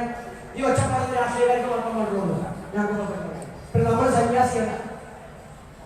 അപ്പോ ഈ കാര്യം എടുത്തതിന് ശേഷം എന്ത് വേണം? അയാൾ 6 ഘട്ടം കടന്നു പോകണം. അപ്പോഴേ ഉള്ള ഒരു പൂർണ്ണനായ സന്യാസിയാവാം. അതായത് ബഹൂതൻ, കുടീചകൻ, ഹംസൻ, പരമഹംസൻ, തുരീതൻ, അവസാനം അവധൂതൻ എന്ന പോയിന്റിലെത്തണം. അവധൂതൻ എന്ന് പറഞ്ഞാൽ പ്രത്യേകത എന്താ? അവധൂതൻ എന്ന് പറഞ്ഞാൽ വർജ്യാവർജ്യങ്ങളില്ല, ഗുണാതീതനാണ്. പല സന്യാസിമാരും നമ്മുടെ പോരായ്മയെന്ന് പറയുന്നത്. പല സന്യാസിമാരും പലരുടെയും വീട്ടിൽ നിന്ന് ഭക്ഷണം കഴിക്കില്ല. അങ്ങനെയുള്ള സന്യാസിമാർ ഇന്നുണ്ട്. അത് ആശ്രമത്തിന്റെ പോരായ്മ. ആദിശങ്കരാചാര്യ സർവജ്ഞയുടെ ജീവിതത്തിന് മുമ്പായിട്ട് ഈ പരമേശ്വര പാർവതിമാർ കൈലാസത്തിൽ സംസാരിക്കാം. നമ്മൾ എല്ലാവർക്കും കാര്യം ഈ പാർവതി പരമേശ്വരൻ സംസാരിക്കുന്ന എങ്ങനെയാ? നമ്മുടെ ഭാര്യ ഭർത്താക്കന്മാർ സംസാരിക്കുന്ന പോലെയല്ല. നമ്മൾ ഏകദേശം അടുത്തത് 10 മിനിറ്റ് സംസാരിച്ച് എങ്ങനെ ഉണ്ടാവും? പിന്നെ അവിടെയും പാകിസ്ഥാനിൽ നടത്തണം. ആദ്യമൊക്കെ നല്ല ശൃംഗാരമൊക്കെ ഉണ്ടായിരിക്കും. പിന്നെ എന്താ ഉണ്ടാവാൻ പോകുന്നത്? നമ്മൾ പറയും നിന്റെ അത് പറഞ്ഞു, പിന്നെ ഇത് പറഞ്ഞു, അത് തന്നില്ല, ഇത് തന്നില്ല, മാല വേണം, സാരി വേണം, സിനിമ വേണം, അങ്ങനെ പറഞ്ഞ് ജഗതി പറഞ്ഞ പോലെ ചോട്ടി അടിച്ച് പിരിച്ച് ശിവരായനല്ല. അല്ലയോ പരമശിവ, എനിക്കിത് പറഞ്ഞു തന്നാലും, എന്താണ് രാമൻ, എന്താണ് സീത, രാമതത്വം എന്നോട് പറഞ്ഞാലും, അല്ലയോ പ്രാണപ്രിയേ, ഹേ ഹൈമവതി, നിന്നോടുള്ള അമിതമായ പ്രേമത്താൽ നാം അതിന്റെ തത്വം നിനക്ക് പറഞ്ഞു തരാം. നാം എപ്രകാരമാണോ നിന്നെ സംരക്ഷിക്കുന്നത് അതുപോലെ നീ ഈ വിദ്യയെ സംരക്ഷിക്കുക. അല്ലയോ പ്രാണപ്രിയേ, നമ്മളൊക്കെ എന്താ വിളിക്കുക നമുക്ക് നന്നായിട്ട് അറിയാം. കല്യാണം കഴിഞ്ഞ സമയത്തൊക്കെ പ്രാണപ്രിയ ഉണ്ടാവും. പക്ഷെ പിന്നെ ആ പ്രാണന്റെ പ്രിയൊക്കെ പറയുമ്പോൾ പിന്നെ പ്രാണൻ വല്ലാത്തൊരു പ്രാണായ അവസാന അന്ത്യശ്വാസത്തെ പ്രാണായമാണ്. അപ്പൊ ഇവിടെ എങ്ങനെയാ? അപ്പൊ അത് പറഞ്ഞ പോലെ പാർവതി പരമേശ്വരനോട് ചോദിച്ചു, അല്ലയോ പരമേശ്വര, ശങ്കരൻ നമ്മുടെ ഭക്തനല്ലേ, പണ്ഡിതനല്ലേ, ശ്രേഷ്ഠനല്ലേ, അവൻ സർവജ്ഞയുടെ കൊടുത്തൂടെ? അപ്പൊ പരമേശ്വരൻ പറഞ്ഞു, ലൈവ് കാണാനുള്ള പോലെ തന്നെ അന്ന് നാട്ടിൽ വരാറുണ്ട്. അപ്പൊ സംഭവം ശരിയാ, ശങ്കരൻ അത്യാവശ്യം വിവരമുണ്ട്, അറിവൊക്കെ. പക്ഷെ ശങ്കരനൊക്കെ അഹങ്കാരമുണ്ട്. എന്താ അഹങ്കാരം? ഞാൻ ബ്രാഹ്മണനാണെന്നുള്ള അഹങ്കാരം. ഞാൻ ബ്രാഹ്മണനാണ്, എന്റെ കുലങ്കെ ശ്രേഷ്ഠമാണെന്നതാണ്. അപ്പൊ ഭഗവാൻ പറഞ്ഞ അങ്ങനെ ഒരു പ്രശ്നമുണ്ട്. അതങ്ങനെ പോയി കഴിഞ്ഞാൽ ശങ്കരൻ പെർഫെക്റ്റായി അതുകൂടി നോക്കണം. അപ്പൊ എന്താ മാർഗം? ശങ്കരനെ പരീക്ഷിക്കണം. ഭഗവാൻ അങ്ങനെ പരീക്ഷിക്കും. അപ്പൊ ശങ്കരൻ അങ്ങനെ ഗംഗാസ്ഥാനത്ത് പോകുന്ന സമയത്ത് ഒരു വ്യവസ്ഥയുണ്ട്, വൈദിക വിധി. ബ്രാഹ്മണനിൽ നിന്ന് ചണ്ടാളൻ ഇത്ര അകന്നു നിൽക്കണം എന്നൊരു വിധി നിയമമുണ്ട്. അപ്പോ ഈ ശങ്കരാചാര്യ കുളിക്കാൻ പോകുമ്പോൾ ചണ്ടാളൻ, ഈ ചണ്ടാളനാരാണ് നിങ്ങൾ ചോദിക്കുന്നത്? നമ്മളെ സ്വതവേ പറയാൻ നമ്മൾ ചിലതായിട്ട് അധികം ഈ വേഷം ഇട്ടേ വന്നതാണ്. അപ്പൊ ഇതേപോലെ വേഷം ധരിച്ച് കൊടുക്കണം, കഴുത്ത് ചേട്ടാക്കണം. പിന്നെ അതുപോലെ തന്നെ ഇരുമ്പിന്റെ ആട്ടൊക്കെ ധരിക്കാൻ പറ്റുള്ളൂ. നിങ്ങൾക്ക് വെള്ളിക്കാറുണ്ടെന്ന് തോന്നുന്നതാണ്, വെള്ളിയല്ല, അത് ഇരുമ്പ് തന്നെയാണ്. അപ്പൊ ഇങ്ങനെ ഇരുമ്പിന്റെ ആട്ട് വേണം. പിന്നെന്താണ് അവരെന്ന് പറഞ്ഞ പട്ടിമാംസം വരെ കഴിക്കുന്നവരാണ് ചങ്ങാതി. അപ്പൊ നിങ്ങളിങ്ങനെ ചിന്തിക്കുക, ഈ വന്നിരിക്കുന്ന ചങ്ങാതി പട്ടിമാംസം കഴിക്കണം. അപ്പൊ വ്യവസ്ഥ നിങ്ങൾ ചിന്തിക്കുന്ന അപ്പുറം, പച്ചമാംസം കഴിക്കും, പട്ടിമാംസം കഴിക്കും. നേരത്തെ പറഞ്ഞ മലോ ചന്ദ്രനൊക്കെ പോലെയാണ്. ഇങ്ങനെയുള്ള ഒരു ചങ്ങാതിയാണ് ശിവൻ. ആ വേഷത്തിൽ മഹാചണ്ടാല രൂപത്തിൽ ശങ്കരന്റെ മുന്നിൽ വന്നു. ശങ്കരൻ എന്തോരം മാറി നിൽക്കാൻ പറഞ്ഞു. ശങ്കരൻ പറയും, മാറി, ബ്രാഹ്മണന് ചണ്ടാളം നിൽക്കാൻ പറ്റില്ല, അത് അശുദ്ധാക്കും, മാറിക്ക. അപ്പൊ ചണ്ടാളൻ ചോദിക്കേണ്ടതാണ്, ആരാണ് പറയുന്നത്? അദ്ദേഹത്തിന് കേട്ടതാ, ആരാണ് പറയേണ്ടത്? ഞാനാണോ പറയേണ്ടത്, അതോ എന്റെ ഉള്ളിലെ ഞാനാണോ? ഞാനെന്ന് പറഞ്ഞാൽ പഞ്ചഭൂതങ്ങളെ കൊണ്ടുണ്ടാക്കിയതാണ്, ഞാൻ പഞ്ചഭൂതത്തിൽ ഉണ്ടായതാണ്, അതും പഞ്ചഭൂതത്തിലുണ്ടായതാണ്. അപ്പൊ അതുകൊണ്ട് 2 പഞ്ചഭൂതത്തോടെ എന്ത് മാറ്റാണ്? എന്റെ ഉള്ളിലെ ഞാനാണെങ്കിലോ, അത് ആത്മാവാണ്, ആത്മാവ് തന്നെയാണെന്നും ഈ ആത്മാവ് പോയാൽ ഇതുപോലെ ശവമായി.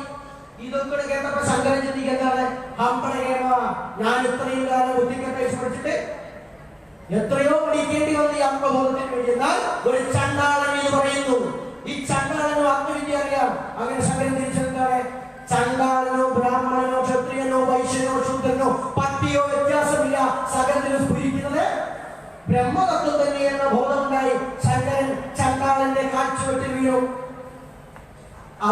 അതിനുശേഷമാണ് ശങ്കരാചാര്യൻ സർവജ്ഞ അഹങ്കാരം അവസാനിച്ചു, എനിക്ക് മാത്രം പ്രത്യേകത തോന്നുന്നു. അത് പറഞ്ഞ പോലെ ഈ പൂർണ്ണതയാണ് ശങ്കരാചാര്യൻ മുന്നോട്ട് വെച്ച സന്യാസം.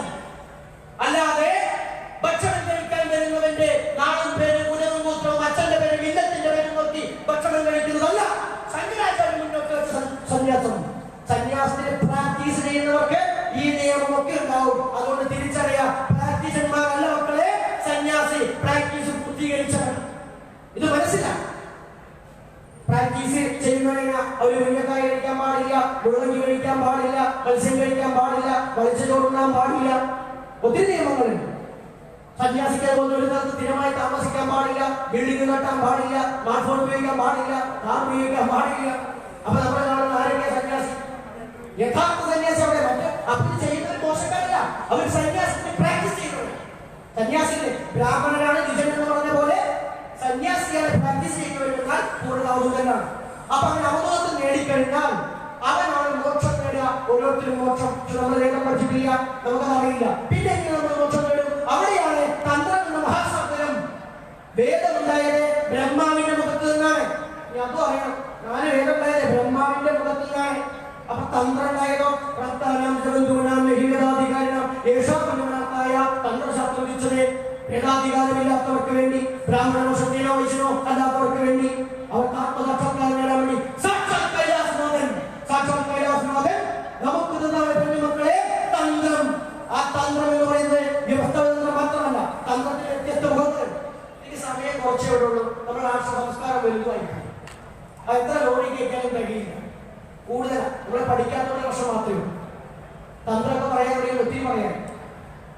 അപ്പോ ഈ തന്ത്രമാണ് നിങ്ങളിൽ ഈ കൈ പൊക്കാത്ത ആളുകളുടെ എല്ലാം പാരമ്പര്യ തന്ത്രമാണ്, ശൈവ പാരമ്പര്യം. അതുകൊണ്ട് നിങ്ങൾ ആരും, എനിക്ക് ഫുള്ള് പറയാൻ പറ്റിയില്ലെങ്കിൽ നിങ്ങൾ ആരും കേൾക്കും. ഞങ്ങളാരും ബ്രാഹ്മണരല്ല, എന്റെ അച്ഛൻ നമ്പൂതിരിയല്ല, എന്റെ അച്ഛൻ എബ്രാന്തിയല്ല, എന്റെ അച്ഛൻ ബട്ടേരിയല്ല, എന്റെ അച്ഛൻ ഭട്ടല്ല, അച്ഛനെ മയ്യല്ല. നിങ്ങളെല്ലാവരും ശ്രേഷ്ഠമാണ്. നിങ്ങൾക്ക് ആത്മസാക്ഷാത്കാരം നേടാൻ വേണ്ടിയിട്ടുള്ളതെല്ലാം നിങ്ങളുടെ തറവാട്ടിലുണ്ട്. ഒരു 5 തലമുറ മുമ്പേ നിങ്ങളുടെ മുതുമുത്തശ്ശന്മാർ എന്ത് ചെയ്തെന്ന് നിങ്ങൾ ചിന്തിക്കുക. പൂർവികർ ചെയ്ത ആചാരങ്ങൾ അറിഞ്ഞാചരിച്ചാൽ അത് തന്ത്രമാണ്. അതാണ് തന്ത്രത്തിന്റെ സാക്ഷാത് പരമേശ്വരന്റെ പ്രത്യേകത. ആരെയും ഒഴിവാക്കില്ല. അത് ഹിന്ദു ധർമ്മത്തിന്റെ പ്രത്യേകതയാണ്. ഹിന്ദു മതത്തിൽ നീചരില്ല, ഹിന്ദു ധർമ്മത്തിൽ നീചരില്ല, നിന്ദ്യരില്ല, സകലരും ശ്രേഷ്ഠരാണ്. ആ ശ്രേഷ്ഠത്വത്തെ ബ്രാഹ്മണൻ എന്ന് വിളിക്കാമെങ്കിൽ എന്റെ പൊന്നുമക്കളെ നിങ്ങൾ എല്ലാവരും ബ്രാഹ്മണരാണ്. അതുകൊണ്ട് ഞാൻ പാടനാണല്ലോ, ഞാൻ പറയുകയാണല്ലോ, ഞാൻ ഈഴവനാണല്ലോ, ഞാൻ വെട്ടുവനാണല്ലോ, ഞാൻ നായനാണല്ലോ എന്ന് ഗതിക്കരുത്. ചിലപ്പൊക്കെ കേട്ടത് അതുകൊണ്ട് എല്ലാവർക്കും ഞാൻ പറയുന്നു, അതെല്ലാം പാടി. അത് തന്ത്രത്തിന്റെ പ്രത്യേകതയാണ്. തന്ത്രശാസ്ത്രം നിലനിൽക്കുന്ന വ്യത്യസ്ത ആചാരങ്ങൾ കൊണ്ടാണ്. കുറച്ചു കാര്യം പറയാം. ക്ഷേത്രമായിക്കട്ടെ, വാമാചാരം, ദക്ഷിണാചാരം, കൗളാചാരം, സമയാചാരം, മിശ്രാചാരം, ദിവ്യാചാരം, സിദ്ധാചാരം, ഇങ്ങനെ വ്യത്യസ്ത ആചാരങ്ങളുണ്ട്. ഈ ആചാരങ്ങളിൽ വാമാചാരം എന്ന് പറഞ്ഞു കഴിഞ്ഞാൽ മദ്യ, മത്സ്യ, മാംസ, മുദ്ര, മൈഥുന ഇങ്ങനെ തുടങ്ങുന്ന 5 കാര്യങ്ങളെ വെച്ചുകൊണ്ടുള്ള ആരാധനയാണ് വാമ ആചാരം. വാമം എന്ന് പറഞ്ഞാൽ ഇടത്, LDFന്റെ ഇടതല്ല. ഭാവം എന്ന് പറഞ്ഞാൽ ശക്തിയാണ്. പാർവതി, ചന്ദ്രൻ, രാത്രി ഇതെല്ലാമാണ് ദക്ഷിണായനം. കറുത്ത വാമൻ ഇതെല്ലാമാണ് വാമം. അപ്പോൾ രാത്രിയിലായിരിക്കും സാധാരണ വാമാചാരം നടക്കുക. രാത്രി നടക്കുന്ന ആചാരത്തിന്റെ പ്രത്യേകത എന്താ? ആ രാത്രി നടക്കാൻ പോയി നമ്മൾ കാണാൻ പോയി കഴിഞ്ഞാൽ കാണാൻ പറ്റുന്നതാണ്. രാത്രി കാരണവന്മാര് കൂടിയിരിക്കുന്ന വയസ്സായ ആളുകൾ അവരെ അഴിച്ചോട്ടിയോ ഒരു പാലമരത്തിന്റെ ചോട്ടിലൊക്കെ പോയിരിക്കും. കുറച്ച് പന്തൊക്കെ കൊളുത്തി വെച്ചിട്ടുണ്ടായിരിക്കും. അവിടെ അവരെ കോഴിയെ പിടിക്കുന്നു, കോഴിയെ വെട്ടുന്നു, കോഴിയെ അറക്കുന്നു, കള്ള് വെക്കുന്നു. ഇത്തരം ആചാരങ്ങളൊക്കെ കാണും. പുരോഗമനം മുത്തുമുത്ത് എന്തായി? നമ്മൾ പറയും അത് നികൃഷ്ടാചാരമാണ്, മഹാത്മാരൊക്കെ നിരോധിച്ചതാണ്, നിന്ദിച്ചതാണ്, അത് പാടില്ല എന്ന് പറഞ്ഞു. എന്റെ പൊന്നുമക്കളെ, മഹാത്മാര് ജനിക്കും, അവരോടൊന്ന് പറയും. അത് ആ കാലഘട്ടത്തിന്റെ ആവശ്യമാണ്. എന്നാൽ അത് എന്തെന്നുള്ള ആവശ്യമല്ല. സനാതനം കാലാകാലം ചിലതിനെ സ്വീകരിക്കുന്നുണ്ടെന്ന് തള്ളും. നമ്മളെല്ലാവരും തടയേണ്ട ഫലമാണ് ശബരിമലയിരിക്കുന്ന അയ്യപ്പന്റെ നേർക്കും രക്തം കൊടുക്കാൻ പലർക്കും തൊണ്ടാണ്. ആചാരം എല്ലാ ആചാരങ്ങളും ഒന്നാണ്. ക്ഷേത്രങ്ങളൊക്കെ ഒന്നല്ലേ? ശബരിമലയും ക്ഷേത്രമല്ലേ? അവിടെ എന്താ പെണ്ണ്, അവിടെ എന്താ പെണ്ണ് മുമ്പിട്ട് നിന്നാൽ, അവിടെ എന്താ ആണുങ്ങൾക്ക് 2 കാലം 4 കാലം തുടങ്ങാൻ എന്നൊക്കെ ചോദിക്കാൻ തോന്നുന്നത് എന്തുകൊണ്ടാണ്? ഹിന്ദുവിന്റെ ആചാരങ്ങൾക്ക് ഒരുപോലെ കഴിയില്ല. അത് മാറണമെങ്കിൽ ഈ കാര്യം തിരിച്ചറിയണം. വാമാചാരം എന്ന സ്ഥലത്ത് പള്ളുണ്ടാവും, കോഴിയുണ്ടാവും, ആടുണ്ടാവും. ആടിനെ എന്താ കാര്യം? അവരെ പ്രമാണങ്ങൾ വ്യത്യസ്തം. എഴുതപ്പെട്ട വാമാചാരങ്ങളുണ്ട്. കൗളാചാരത്തിന്റെ പ്രത്യേകതയാണ് മദ്യ, മത്സ്യ, മാംസാദികൾ. ഇത് വെച്ചിട്ടാണ് എന്റെ ആചാരം. ഇത് തന്ത്രമാണ്. എന്താ കാര്യം? പ്രകൃതിയോട് മല്ലടിക്കുന്ന മനുഷ്യർക്ക് പ്രകൃതിയോട് ഇണങ്ങിയ ആചാരമാണ് സാക്ഷാത് പരമേശ്വരൻ പറഞ്ഞത്. അല്ലാതെ നീ നിന്റെ പ്രകൃതിയൊക്കെ വെട്ടിക്കളിച്ച്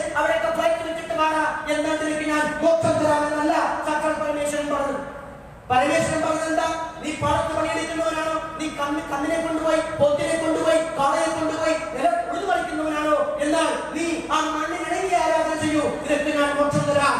അല്ലാതെ നീ കൈലാസത്തിലേക്ക് നിനക്ക് ഞാൻ കൂടുവെടുത്ത് തരാം, നിനക്ക് ഞാൻ നേതൃത്വം ഉച്ചരിക്കാം, നീ സംസ്കൃതം പഠിക്കൂ, എന്നാൽ മാത്രമേ നിനക്ക് മോക്ഷമുള്ളൂ എന്നല്ല പരമേശ്വരൻ പറഞ്ഞത്. പരമേശ്വരൻ പറഞ്ഞത് നീ ജനിച്ചവരെയാണോ, നിനക്ക് ഭാഷ അറിയില്ലേ, നിനക്ക് എഴുതാൻ അറിയില്ലേ, നീ ഈ മതിൽക്കെട്ടിന് പുറത്തു പോയെന്നല്ല, നിനക്ക് അറിയില്ലെങ്കിൽ, നിനക്ക് എഴുതാൻ അറിയില്ലെങ്കിൽ, നിനക്ക് വായിക്കാൻ അറിയില്ലെങ്കിൽ, നിനക്ക് ഒന്നും അറിയില്ലെങ്കിൽ നിന്റെ കർമ്മം ചെയ്താൽ മതി. ആ കർമ്മത്തിനിടങ്ങുന്ന കർമ്മം വൈദിക കർമ്മം നിനക്ക് നാം പറഞ്ഞു തരാം.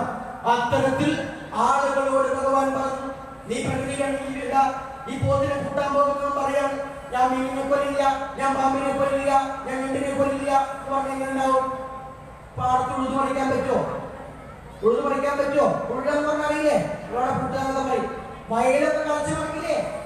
വയല് കളിച്ച് മറിക്കുമ്പോൾ മീനും ഈ ചെറിയ പാമ്പ് കുട്ടികളൊക്കെ ഉണ്ടാവും, അതൊക്കെ ചാവും ചെയ്യും. ഇപ്പൊ ട്രാക്ടർ കൂടിയാ, അപ്പൊ അതിനെ കൊല്ലില്ലാന്ന് പറഞ്ഞിട്ടുണ്ടാവും. അവിടെയാണ് മക്കളെ ഭഗവത്ഗീതയിൽ കൃഷ്ണൻ പറഞ്ഞല്ലയോ അർജുന, നീ ക്ഷത്രിയനാണ്, നീ ക്ഷത്രിയനാകുമ്പോൾ നീ നിന്റെ ധർമ്മം ചെയ്യണം, നിന്റെ കർമ്മം ചെയ്യണം. നീ ചുമ്മാ ബ്രാഹ്മണന് കളിക്കരുത്, നീ ബ്രാഹ്മണന് കളിക്കരുത്. എന്താണ്? ബ്രാഹ്മണനെ പോലെ ചിന്തിക്കരുത്. നീ ക്ഷത്രിയൻ, ക്ഷത്രിയ ധർമ്മം എന്താ? യുദ്ധം. നീ യുദ്ധം ചെയ്യും. ഈ യുദ്ധത്തിന്റെ മുന്നിൽ അമ്മാവനാണോ അപ്പൂപ്പനാണോ എന്ന് നോക്കേണ്ട ആവശ്യമില്ല. നീ അർത്ഥം എടുത്തു. എതിർപക്ഷത്തിന്റെ ശത്രുപക്ഷം, ശത്രുപക്ഷത്തെ വീഴ്ത്തുക എന്നാണ് നിന്റെ ധർമ്മം. അവിടെ നീ ഭയന്ന് പിന്മാറിയാൽ, നീ തോറ്റ് പിന്മാറിയാൽ നിന്നെ മോശക്കാരനായി നിന്റെ തലമുറ പറയും. എന്നാലോ നീ യുദ്ധഭൂമിയിൽ, ഈ യുദ്ധഭൂമിയിൽ നീ വീരമൃത്യു വരിച്ചാൽ, ഇപ്പൊ നമ്മൾ യുദ്ധത്തെ അല്ലെങ്കിൽ യുദ്ധത്തോട് ബന്ധപ്പെട്ട രീതിയിൽ നമ്മൾ മുന്നോട്ട് പോയിക്കൊണ്ടിരിക്കുകയാണ്. ധീരജവാന്മാർ നമുക്ക് വേണ്ടിയിട്ട് ഇങ്ങനെ അതിർത്തിയിൽ ഇങ്ങനെ കാവൽ നിൽക്കണം, കാവും പകലും. അവര് ചിന്തിക്കണം, അയ്യോ അപ്പുറത്തുള്ളത് മനുഷ്യന്മാരല്ലേ, നമ്മുടെ സഹോദരന്മാരല്ലേ, കൊല്ലാൻ പറ്റില്ല എന്ന് എങ്ങനെ ഉണ്ടാവും? അതുപോലെയാണ് മക്കളെ കൃഷ്ണൻ അർജുനോട്, അയ്യോ അർജുന, നീ ധീരതയോടെ യുദ്ധം ചെയ്യൂ, നീ ചെയ്യണം, നീ ചെയ്യാം, നീ കൊന്നില്ലെങ്കിലും ഇതെല്ലാം ഞാൻ ചെയ്യുന്നുണ്ട്. വിശുദ്ധ കാണിക്കുമ്പോ അർജുനെ കാണാൻ പറ്റും. ഈ ഭീഷ്മൻ ഈ പറഞ്ഞ ആളുകൾ ദ്രോണരൊക്കെ ഭഗവാന്റെ വായിലേക്ക് കയറി പുറമായി വന്നു. ചെയ്യേണ്ട അത് പറഞ്ഞ പോലെയാണ് ഓരോ ആളുകൾക്ക് ഓരോ ആചാരം. ആ ആചാരം അവിടെ അവരോട് പോയിട്ട് നീ കോഴിയെ കൊല്ലാൻ പാടില്ല, കോഴിയെ കൊല്ലുന്നത് പാപമാണ്, നീ മീൻ തിന്നാൻ പാടില്ല, നീ മീൻ തിന്നുന്നത് പാപമാണെന്നുള്ളത് അത് ഹിന്ദു ധർമ്മമല്ല, ഹിന്ദു ധർമ്മമല്ല. ദക്ഷിണാചാര പ്രകാരം വൈദിക നിയമം പിൻപറ്റുന്നവരെ ഇത് തെറ്റാണ്. ഹിന്ദുവിന്റെ പ്രത്യേകത പറയുന്നത് അവന് തെറ്റാണ്, അവന് നീ തിന്നാൻ പാടില്ല, നീ തിന്നവൻ പാപിയാണ്. അത് അവന്റെ വിശ്വാസവും. എന്നാൽ ഇവന്റെ വിശ്വാസവും ഇവന്റെ ദേവതയ്ക്ക് ആടുവെട്ടിട്ടലങ്കാരം എനിക്ക് വേണം, കോഴിവെട്ടി കൂത്താട്ടം നിനക്കിരിക്കും, താലത്തിൽ വെളിപ്പാട് എനിക്ക് വേണം, കീറ്റിലെ അരിനീര് നിനക്കിരിക്കും. ഇത് സംസ്കൃത ഗ്രന്ഥങ്ങളിൽ കാണില്ല, ഇത് മറ്റു ഗ്രന്ഥങ്ങളിൽ കാണില്ല, ഇത് പുസ്തകത്തിൽ കാണില്ല, ഇത് എവിടെയും കാണില്ല. അതുകൊണ്ട് ഇത് ഹിന്ദു ധർമ്മമല്ല എന്ന് പറയാൻ പറ്റില്ല. കാരണം എഴുതപ്പെടാത്തത് ഹിന്ദു ധർമ്മം. ആചാരങ്ങൾ എത്രയുണ്ടോ അതെല്ലാം ഈ ധർമ്മഭൂമിയിൽ നിന്ന് പോയതാണ്. അതുകൊണ്ട് തന്നെ അവരുടെ ആചാരം ഇപ്രകാരം വിശ്വാസം അവിടെ ഒരു ഒക്കെ ഉപയോഗിക്കും. നമ്മളെന്താണ് ഇവിടെ ഹോട്ടലിൽ കയറി കഴിഞ്ഞാൽ തന്നെ പറയാം, ഇവിടെ വെള്ളക്ക സാമ്പാറാണ്, അല്ലെങ്കിൽ ഇവിടെ ഞങ്ങളെ കാണുമ്പോൾ തന്നെ പറയും, അയ്യോ സ്വാമി ഇവിടെ വെജിറ്റേറിയൻ ആണ്, അല്ല ഇവിടെ നോണാണ് ഞങ്ങളെ കാണുന്നത്. എന്താ കാര്യം? മാലയിട്ടിട്ട് നോൺ കഴിക്കാൻ പാടില്ല. മാലയിട്ടിട്ട് നോൺ കഴിക്കാൻ പാടില്ല, നിങ്ങൾ രുദ്രാക്ഷത്തേക്ക് നോൺ കഴിക്കാൻ പാടില്ല. അപ്പൊ നിങ്ങളെന്ത് അങ്ങനെയുണ്ട് ചോദിക്കാൻ, സ്വാമി രുദ്രാക്ഷം വിട്ട് മത്സ്യമാംസാദം കഴിക്കാൻ പറ്റുമോ? അപ്പൊ നമ്മൾ ചോദിക്കും, ഈ രുദ്രാക്ഷത്തിന്റെ ആളാണ്? ആരാ രുദ്രാക്ഷത്തിന്റെ ആള്? ആരാ? ശിവനല്ലേ? അയാളെ രക്ഷത്തെ അറിയാത്ത എങ്ങനെയാണെന്നറിയാം. സതിനോട് പറയുന്നത് ആ ചണ്ടാരനെ കിട്ടിയത് മനുഷ്യ വസ്തുവിനെ പട്ടി വന്നത് നീതിനോട് കൂട്ടുകൊണ്ടവൻ, കണ്ണുകൂടിയൻ, വസ്ത്രം ധരിക്കാത്തവൻ, ഭാര്യ പുരുഷനവൻ, നീതൻ നിന്ദിരി വാക്കുക, അയാളാണ് രുദ്രാക്ഷൻ.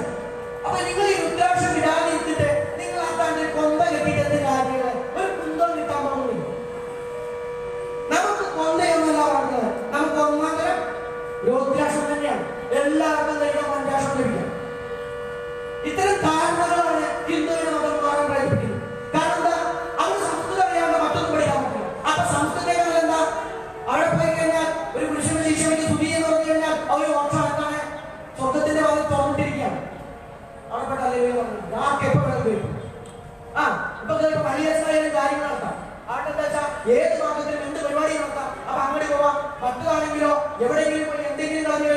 അവിടെയും മോക്ഷമാണ്. ഇവിടെ കള്ളു കുടിക്കാൻ പറ്റില്ലെങ്കിൽ അവിടെ ലിറ്റർ കണക്കിന് കള്ളുണ്ട്, കൂടിമാരുണ്ട്, പറയണ്ടല്ലോ ഇവിടുത്തെ കാര്യം. അവിടെ ഫുള്ള് ആർമാദം ആർമാദിക്കാറുണ്ട്. അപ്പൊ ഇത്തരം യുദ്ധങ്ങളിലുള്ള പങ്കാളിപ്പോ അതിന്റെ ആവശ്യം നമുക്കുണ്ടോ? നമുക്ക് വേണ്ടത് എവിടെ ഉണ്ട്? വ്യാസൻ ഭാരതം അവസാനിക്കുമ്പോ പറയുന്ന പോലെ ധാർമ്മികമായ എല്ലാ മൂല്യത്തോടും കൂടി എല്ലാ അസുഖങ്ങളും അനുഭവിക്കാമെന്നിരിക്കെ എന്റെ മക്കളെ നിങ്ങൾ എന്തിനാണ് ധർമ്മം പ്രവർത്തിക്കുന്നത്? എന്തിനും മറ്റോടത്തേക്ക് പോകണം? എല്ലാവരുടെ നിങ്ങളുടെ ധർമ്മമാണ്. അപ്പൊ രുദ്രാക്ഷം അവതരിക്കാം. നമ്മൾ അതുകൊണ്ട് ഞങ്ങളൊക്കെ എവിടെയും പോയ വീട്ടുകാരും പറയാം, അതേ സ്വാമി വെള്ളം കുടിച്ചോളൂട്ടോ, ഞങ്ങൾ ഇറച്ചി ഒന്നും തരില്ല. എങ്ങനെ ഞങ്ങൾ ചിലപ്പോൾ ഈ വാർത്തയിൽ അർച്ചേഷനും ഇതൊന്നും കണ്ടാലും കഴിഞ്ഞിട്ട് നമുക്കിന് എന്താണ് നടക്കുന്നത്? നമുക്കതിന് വിവേചനമൊന്നുമില്ല. ഭക്തൻ എന്ത് തരുന്നോ ഞാൻ കഴിയും. അപ്പൊ ചോദിക്കാം മല തീർച്ചയായിട്ടും കഴിയും. എന്റെ അടുത്ത് കമ്പനിക്ക് പോകണമെന്ന് മാത്രമേ ഉള്ളൂ. സംശയം എനിക്ക് കമ്പനി തന്നെ കാരണം വിഷം തന്നാൽ അങ്ങനെ ചാവാനൊന്നും പറ്റില്ല. ഒരുപാട് കാര്യം ചെയ്തിട്ടാണ്. അപ്പൊ ഈ ധാരണ കാരണം നിങ്ങളുടെ ഭക്ഷണം ശ്രേഷ്ഠം തന്നെ. അന്നന്റെ നിന്ത്യ എന്നാ പറഞ്ഞിരിക്കുന്നത്. അന്നം എന്ന് പറഞ്ഞാൽ അജിക്കുന്നത് വചിക്കപ്പെടും, കഴിക്കുന്നതും കഴിക്കപ്പെടുന്നതുമാണ് അന്നം. നമ്മൾ ചോറുണ്ടോ? ആ ചോറ് നമ്മളെ തിന്നോ? നമ്മളെ കൊന്ന് കുഴിച്ചിട്ട് കഴിഞ്ഞിട്ട് അവരുടെ നെല്ലാം വെച്ച് വെച്ചോക്കൊള്ളു. ഈ നെൽച്ചെടികൾ കൊണ്ട് വെച്ചോക്കൊള്ളു. അത് ചീഞ്ഞാടിനുണ്ടാവും, ഈ നെല്ല് വെച്ചെടുക്കും, ഒരു നെല്ലുണ്ടാവും. അപ്പൊ ഒന്ന് മറ്റൊന്നിനെ തിന്നുകൊണ്ട് തന്നെ പറയുന്നത് ഇതാണ് എന്റെ പൊന്നുമക്കളെ ബ്രഹ്മതത്വം, ഇതാണ് വേദതത്വം. ഇത് സംസ്കൃതത്തിൽ പഠിച്ചു കഴിഞ്ഞാൽ ഏതോ സേട്ടൻ, മലയാളത്തിൽ പഠിച്ചാൽ അസേട്ടൻ എന്നൊന്നുമില്ല. തിരിച്ചറിവുണ്ടായാൽ മതി. അപ്പൊ ഇതാണ് അന്നം. അതുകൊണ്ട് മീൻ വറുത്ത് വെച്ചിട്ട് ഞങ്ങൾ മീനൊന്നും തിന്നില്ല, ഇവിടെ മീനേ ഇല്ല എന്ന് പറയുന്നത് എന്താണ്? അത് അന്നത്തിന് നിൽക്കാം. മീൻ തിന്നണ ഞാൻ മീൻ തിന്നും. അത് കുറവുണ്ടാവേ. മീൻ തിന്നുമ്പോൾ നിങ്ങൾ ആചാരം ചെയ്യണം. മത്സ്യം കഴിക്കുന്നവൻ മത്സ്യം കഴിക്കുമ്പോൾ ഇത് കേട്ടതിന്റെ കരുത്തറിയാൻ ആശ്രമമാണ്. ഓം നമോ നാരായണായ എന്ന് പറഞ്ഞിട്ട് വേണം മീൻ തിന്നാൻ. അല്ലാണ്ട് ബിസ്മില്ലാഹിർ റഹ്മാനിർ റഹീം എന്ന് പറഞ്ഞിരിക്കുന്ന കോഴിയല്ല നിങ്ങൾ തിന്നേണ്ടത്. ഓം നമോ നാരായണായ എന്ന് പറഞ്ഞിട്ട് തന്നെ നിങ്ങൾ മത്സ്യം കഴിക്കണം. എന്താ കാരണം? മേപ്പത്തൂരിന്റെ വലിയക്കാരൻ എഴുത്തച്ഛനെ കാണാൻ പോയപ്പോ എന്താ പറഞ്ഞ നാരായണീയ ഭാഗത്തെ പോയപ്പോ എന്താ പറഞ്ഞ മത്സ്യം തൊട്ട് കൂട്ടാൻ പറഞ്ഞോ? എഴുത്തച്ഛൻ എന്താ ചെയ്യുന്നത്? എഴുത്തച്ഛൻ അത്യാവശ്യം ഫോമിലായി. അപ്പൊ ഈ ഫോമാവുന്ന സമയത്ത് അത് വൈദ്യരങ്ങളും പറയുന്നത് മദ്യം കഴിക്കണമെങ്കിൽ മാംസം കച്ചിക്കണം. അപ്പൊ സ്വതവേ ഇദ്ദേഹം മത്സ്യം കഴിച്ചോണ്ടിരിക്കണേ. അത് ഞാനല്ലാണ്ട് കാര്യമില്ല. മത്സ്യം എഴുത്തച്ഛന്മാർക്ക് മത്സ്യം കഴിക്കാൻ പറ്റുന്ന കാണുന്നില്ല. അപ്പൊ മത്സ്യം കഴിക്കാം. അപ്പൊ മത്സ്യം തൊട്ട് കൂട്ടാൻ പറഞ്ഞു. അവിടെ പോയി പറയാൻ വേണ്ടി എന്താണ് അദ്ദേഹം കഴിക്കോ? ശുദ്ധരാവണൻ കഴിക്കോ? കഴിക്കില്ല. അവിടെ അടുത്ത് പോകും, അല്ലെങ്കിൽ കുളിച്ചത് കേൾക്കും. അദ്ദേഹത്തിന്റെ നമസ്കാരം അപ്പുറത്തേക്ക് വേണമെന്നൊക്കെ പറയുള്ളൂ. അത് കേൾക്കുന്നില്ല, കഴിഞ്ഞിട്ടുണ്ടാവില്ല. അപ്പൊ മടിച്ചു അപ്പൊ താൻ എന്താ പറയാ? അതെ ചുമ്പൻ അങ്ങോട്ട് പറയാൻ പറ്റാതെ പറഞ്ഞാണ് മത്സ്യം തൊട്ട് കൂട്ടാനേ അവൻ പറഞ്ഞിരിക്ക. അപ്പോഴാണ് എന്താണ് അതിനെന്താണോ കുഴപ്പം? മത്സ്യം തൊട്ട് കൂട്ടാനല്ലേ? മത്സ്യാവതാരം തൊട്ട് ഗജാവതാരം വരെ കൂട്ടാനാ പറഞ്ഞത്. ബ്രാഹ്മണന് മത്സ്യം അവതാരമാണെങ്കിൽ കോരന് മത്സ്യം ചട്ടിയിലുള്ളതാണ് മക്കളെ. ഇതാണ് സനാതന ധർമ്മം. എന്ത് വേണം? ആ മത്സ്യ അവതാരം നാരായണനാണെങ്കിൽ ഇവന്റെ മുന്നിലിരിക്കുന്ന ഈ വറുത്ത മീനും നാരായണൻ തന്നെയാണ്. നാരായണനല്ല തോന്നുന്നുണ്ടായിരുന്നെങ്കിലും തോന്നുന്നുണ്ടോ? നിങ്ങളൊക്കെ ഉണ്ടായത് എവിടുന്ന അച്ഛനമ്മയ്ക്ക് ഉണ്ടായി എനിക്ക് അറിയാമെന്ന് പറയണ്ട. കുട്ടി വെച്ചിട്ട് ഞാനെങ്ങനെ ഉണ്ടായി, കൊട്ടയിലുണ്ടായി, ഇപ്പോൾ നേരാമെന്ന് തെറ്റുമാണെന്ന് അതിനോട് പറയണ്ട. നമ്മളെല്ലാവരും ഉണ്ടായത് ഈശ്വരനിൽ നിന്നാണോ? നെല്ലുണ്ടായത് ഈശ്വരനിൽ നിന്നല്ലേ? ചീര ഉണ്ടായത് ഈശ്വരനിൽ നിന്നല്ലേ? വെണ്ടയ്ക്കുണ്ടായത് ഈശ്വരനിൽ നിന്നല്ലേ? കോഴി ഉണ്ടായതും ആടുണ്ടായതും മീനുണ്ടായതും മുട്ട ഉണ്ടായതൊക്കെ ഈശ്വരനിൽ നിന്ന് തന്നെയാണ്. ഓരോരുത്തർക്കും പോലെ ഗുണത്തെ അടിസ്ഥാനമാക്കി ചാതുർവർണ്ണം പറയുമ്പോൾ ഗുണകർമ്മി ഭാഗശാലി പറഞ്ഞ ശേഷം അദ്ദേഹം വ്യക്തമായി പറയുന്നത് ഓരോ ഗുണത്തിന്റെയും പ്രത്യേകത. അപ്പോ സത്വഗുണമുള്ള സാത്വികാഹാരം കഴിക്കും. സാത്വികം എന്ന് പറഞ്ഞാൽ ഞാൻ വിശദീകരിക്കുന്നില്ല, എനിക്ക് സമയം കുറവാ. സാത്വികം എന്ന് പറഞ്ഞാൽ ഇറച്ചി മീൻ സാത്വിക അല്ലാന്നല്ല പറഞ്ഞത്, അങ്ങനെ ഗീതാകാരം പറയുന്നില്ല. പക്ഷെ ഞാൻ ഇത്രയും പറയാൻ കാരണം ഇവിടെ ഉപനയനം ചെയ്യുന്നവര് ആദ്യത്തെ 10 പേരോട് പറഞ്ഞു. അപ്പൊ ബാക്കിയുള്ളവരെ അത്യാവശ്യം ഇറച്ചി മീൻ നിന്നവരുണ്ടായിരിക്കും. ഒരു കഴിക്കുന്ന എങ്ങനെയാ? അയ്യോ ഞാൻ മീൻ കഴിച്ചു. ക്ഷേത്രാചാരം ദക്ഷിണാചാരം കൊണ്ട് അങ്ങനെ കിടക്കാൻ പറ്റില്ല. അതിന് പറയാൻ വിട്ടു കഴിഞ്ഞാൽ നിങ്ങൾ കഴിയാൻ നാളെ വിളി വരും. സ്വാമി നീ കഴിച്ച അമ്പലത്തിലാണ് പറഞ്ഞിട്ട് ദക്ഷിണാചാര കേരളത്തിൽ മത്സ്യമാംസം കഴിച്ചു തരാൻ പറ്റും. എന്താണ്? വാമാചാരത്തിലാണ് മത്സ്യവും മാംസവും കഴിക്കാനുള്ള വിധി. അപ്പൊ അങ്ങനെയാവും മത്സ്യവും മാംസം കഴിച്ച് അത് തരാൻ പറ്റില്ല. പക്ഷെ നിങ്ങൾക്ക് മത്സ്യം മാംസം കഴിക്കാം. അത് ഇനി പാപ ചിന്തിക്കരുത്. ഓം നമോ നാരായണായ വളരെ ഭക്ഷണം കഴിക്കാം. മാംസം കഴിക്കുമ്പോൾ ഓം നമശിവായ എന്ന് പറഞ്ഞു കഴിക്കാം. മാംസ തത്വമാണ് ശിവൻ. ഓം നമശിവായ കൊണ്ടത് നിങ്ങൾ മാംസം കഴിക്കണം. ബിസ്മില്ലാഹിർ റഹ്മാനിർ റഹീം പറഞ്ഞ് കഴിക്കല്ല മക്കളെ. നിങ്ങളെ മക്കളൊക്കെ മട്ടനൊക്കെ ഡോക്ടറായിട്ട് നടക്കുന്നത് നിങ്ങൾ കാണേണ്ടി വരും. എനിക്ക് കുഴപ്പമൊന്നുമില്ല. നമ്മളിത് കാണേണ്ടി വരുന്നതുകൊണ്ട് നമ്മൾ നമ്മളെ കുട്ടികൾക്ക് കൊടുക്കുന്ന ചിക്കൻ ഏതാ? ഡിസ്നി ഹോട്ടൽ അല്ലമി ഹോട്ടലിലൊക്കെ വാങ്ങുന്ന ചിക്കൻ ഇവിടെ തമിഴ്നാട് വാപ്പാല ഇവിടെ പിന്നെ മറിയും ഏരിയമ്മയൊക്കെ കോഴിക്കാരുടെ നമുക്കറിയും. അപ്പൊ സുവിശേഷത്തിലേക്കാണ് കോഴിയാർക്ക് സ്വാഭാവികമായിട്ടും അല്ലെങ്കിൽ പറയും. കാരണം അവിടെ മാത്രമുള്ള ഭക്ഷണം. അപ്പൊ അത് കാരണം എന്താ? നമ്മൾ വല്ല കൈവശം കൊടുത്തുള്ളത് കൈവശം കൊടുത്താൽ പ്രാർത്ഥന കൂടി ഭക്ഷണത്തിന് കയറി വരില്ലേ? ഈ ഭക്ഷണത്തിന് കയറി വരുമ്പോ നമ്മൾ കഴിക്കുമ്പോഴത്തേക്ക് വാസന ഉണ്ടാവും. അപ്പൊ അതിനെന്ത് വേണം? പണ്ടൊക്കെ അങ്ങനെയല്ല. ഒരു കോഴി അച്ഛനെങ്കിൽ എന്താ ചെയ്യാ? വീട്ടില് കോഴിയോട് കയറി പിടിക്കുന്നില്ല. ആ കോഴിയെ കൊല്ലുമ്പോ പണ്ടുള്ള കാരണന്മാരെന്താ? എന്റെ ദൈവങ്ങളെ എന്റെ കാരണന്മാരെന്ന് പറഞ്ഞ അതിനാക്കാം എന്നിട്ടാ കൊടുക്കുന്നത്. അപ്പൊ എന്തായി? അതന്മാരുടെ അങ്ങനെ എടുക്കാനോ ഈ ജാതി പ്രശ്നത്തിന്റെ പേരില്ല. ആ തിരിച്ചറിഞ്ഞൊക്കെ ഹിന്ദുക്കൾ ഒരുപാട് പോയി. ആ പണിയൊന്നും ഇവിടെ നടക്കില്ല. അവയെ നടക്കി ആരും മോശക്കാരില്ല. അപ്പൊ അതുകൊണ്ട് വാമാചാരങ്ങളാണ് മത്സ്യമക്കൾ കഴിക്കാം. മാംസം കഴിക്കുമ്പോൾ നമശിവായ അപ്പമാര് വളർത്തുമ്പോൾ തന്നെ അവന്മാരെങ്ങനെ ഓം നമശിവായ വളർത്തി കൊടുക്കുക. ഓം നമോ നാരായണ വെച്ചു കൊടുക്കുക. കുട്ടികളോട് അങ്ങനെ പറയുക. നീ എന്ന് പറഞ്ഞു പഠിപ്പിക്കണം. നാരായണ നാരായണ എന്ന് പറഞ്ഞു പഠിപ്പിക്കും. അങ്ങനെ നാരായണ പറയട്ടെ. രാവിലെ നീകാലം വരുമ്പോ മീനെ പകരം നാരായണ എന്ന് പറഞ്ഞു കഴിഞ്ഞാൽ നമ്മുടെ ഹിന്ദു ഭൂമിയാണെന്ന് പറയുന്നത് കൊണ്ടാ.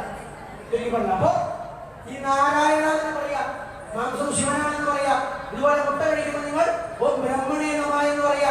ഇതൊന്നും ഞാനുണ്ടാക്കിയ മന്ത്രങ്ങളല്ല കേട്ടോ. ഇവിടെ സമ്പ്രദായമാണല്ലേ നിങ്ങൾ കേൾക്കാത്തോണ്ടാ. ഇവിടെ എന്റെ ഹിന്ദു ഇത്തരം കാര്യങ്ങൾ പറഞ്ഞിട്ട് വേണം ഇത് കഴിക്കാൻ. പരമേശ്വരൻ പറഞ്ഞത് ചിക്കനും കോഴിയും കാര്യം പറഞ്ഞതൊന്നും വിചാരിക്കാൻ വേണ്ട. പരമേശ്വരനെ വിചാരിക്കുന്നു. അപ്പൊ അത് ചെയ്യാതെ അങ്ങനത്തെ സാധനങ്ങൾ വെച്ചത് ആചാരങ്ങളൊക്കെയാണ് വാമാചാരം. അതിന് ഓരോ ജാതിക്കാർക്കും ആചാര വ്യത്യാസങ്ങളുണ്ട്. ഞാനിവിടെ ആദ്യം പാടിയത് പൊലയ സമുദായത്തിന്റെ പാട്ടാണ്. ഞങ്ങൾ ആദ്യം പാടി. ഒരു കാലത്ത് ക്ഷേത്രത്തിലേക്ക് പ്രവേശിപ്പിക്കാണ് ഇപ്പോഴും കൊട്ടിഘോഷിക്കുന്നത്. നിങ്ങളൊന്ന് മനസ്സിലാക്കും. ക്ഷേത്രത്തിലേക്ക് കയറണ്ടെന്ന് കൊണ്ട് ആരും ആദ്യം ഗേറ്റ് വെക്കല്ല ചെയ്യും. ഞാനിപ്പോ വന്ന് പകത്ത് കയറിയിട്ടില്ല. ഞാൻ കുറെ കാലം കഴിഞ്ഞിട്ട് എന്റെ ശിഷ്യന്മാര് പറയാറ് ഞങ്ങളെ കയറ്റിയില്ലാന്ന് പറഞ്ഞ ശരിയാവോ? എന്നോട് കയറണ്ടെന്ന് കമ്മിറ്റിക്കാരൻ പറഞ്ഞില്ല. ഞാൻ കയറുന്നത് എന്താണ്? എന്റെ ആചാരം വേറെയാണ്. എനിക്ക് ഭഗവാനെ ഇവിടെ വിളിക്കാം. എനിക്ക് ആവശ്യമില്ല. അത് കൃഷ്ണാചാരമാണ്. അതിനെ ഞാൻ ബഹുമാനിക്കുന്നു. ഞാൻ ബ്രഹ്മചാരിയാണ്. ഞങ്ങളെ ബഹുമാനിക്കുന്നു. അവിടെ കൃഷ്ണാചാരമാണ്. കൃഷ്ണാചാരം പറഞ്ഞാൽ ഈ സാധനം ഒത്തുകൂടില്ല. അപ്പൊ ഞാൻ കയറാൻ പറ്റില്ല. ഈ തരത്തിൽ മാറി നിന്നു. പിന്നെ കുറച്ച് കഴിഞ്ഞപ്പോ എന്തായി? എന്റെ ആചാരമൊക്കെ മോശമാണ്.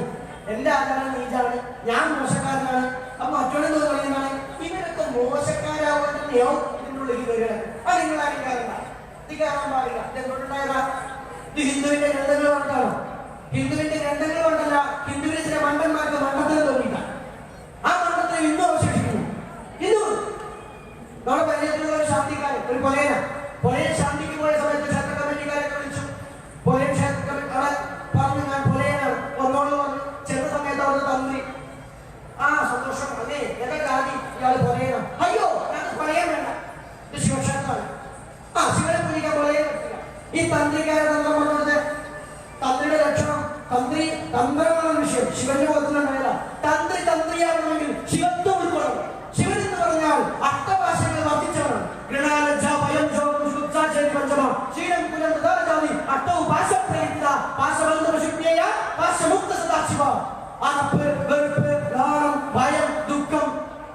ശീലങ്ങള് കുലബോധം ഞാനെന്തോ കേവലാണ് കോലത്തോടാണെന്ന ബോധം. ജാതി ഞാൻ ഇന്ന ജാതിക്കാരനാണ്, ഞാൻ മനുഷ്യനാണ്, നീ മൃഗമാണ്. ഇത്തരം ചിന്തകൾ ജാതി ബോധം. ഈ ഇത്രയും ബോധങ്ങളുള്ളതാണ്. പശുവാണെന്നാണ് ഭഗവാൻ പറഞ്ഞത്. പശു എന്ന് പറഞ്ഞാൽ എന്റെ മക്കളെ എന്ന് പറയുന്ന പശുവല്ല. ബോധത്തിലെ പശുവല്ല. പശു എന്ന് പറഞ്ഞു കഴിഞ്ഞാൽ മൃഗം എന്ന് പറഞ്ഞു കഴിഞ്ഞാൽ ഇല്ലെങ്കിൽ അങ്ങനെ അർത്ഥത്തിൽ പറഞ്ഞല്ല. വളരെ ഗുണത്തിനും കൊള്ളാത്തൊരു സാധനം. അപ്പൊ ഈ പൊലയിൽ കാണാൻ പറ്റില്ലാതെ തന്ത്രി ഏത് വകുപ്പിൽ ബ്രാഹ്മണ താന്ത്രികനാവും? ഇത് ഹിന്ദുവിന്റെ പ്രശ്നമാണ്. ഓരോ ഹിന്ദുവും ചിന്തിക്കുക. ഒരു ബ്രാഹ്മണനോ ഒരു താന്ത്രികനോ ഏതൊരു കേവനോ നിങ്ങളോട് ഇന്ന ജാതിയിൽപ്പെട്ടതുകൊണ്ട് നിങ്ങൾക്ക് ഇന്നത് ചെയ്യാൻ പറ്റില്ല എന്ന് പറഞ്ഞാൽ അന്ന് അവൻ കാവ്യെടുത്തവനാണെങ്കിലും അവൻ പൂർവ്വപ്പെട്ടവനാണെങ്കിലും അവൻ ഏത് കൊടികുത്തപ്പനാണെങ്കിലും നിങ്ങളെ മനസ്സിലാക്കണം. ആർഷഭാരത പാരമ്പര്യത്തിന്റെ സംഭാവനയല്ലാതെ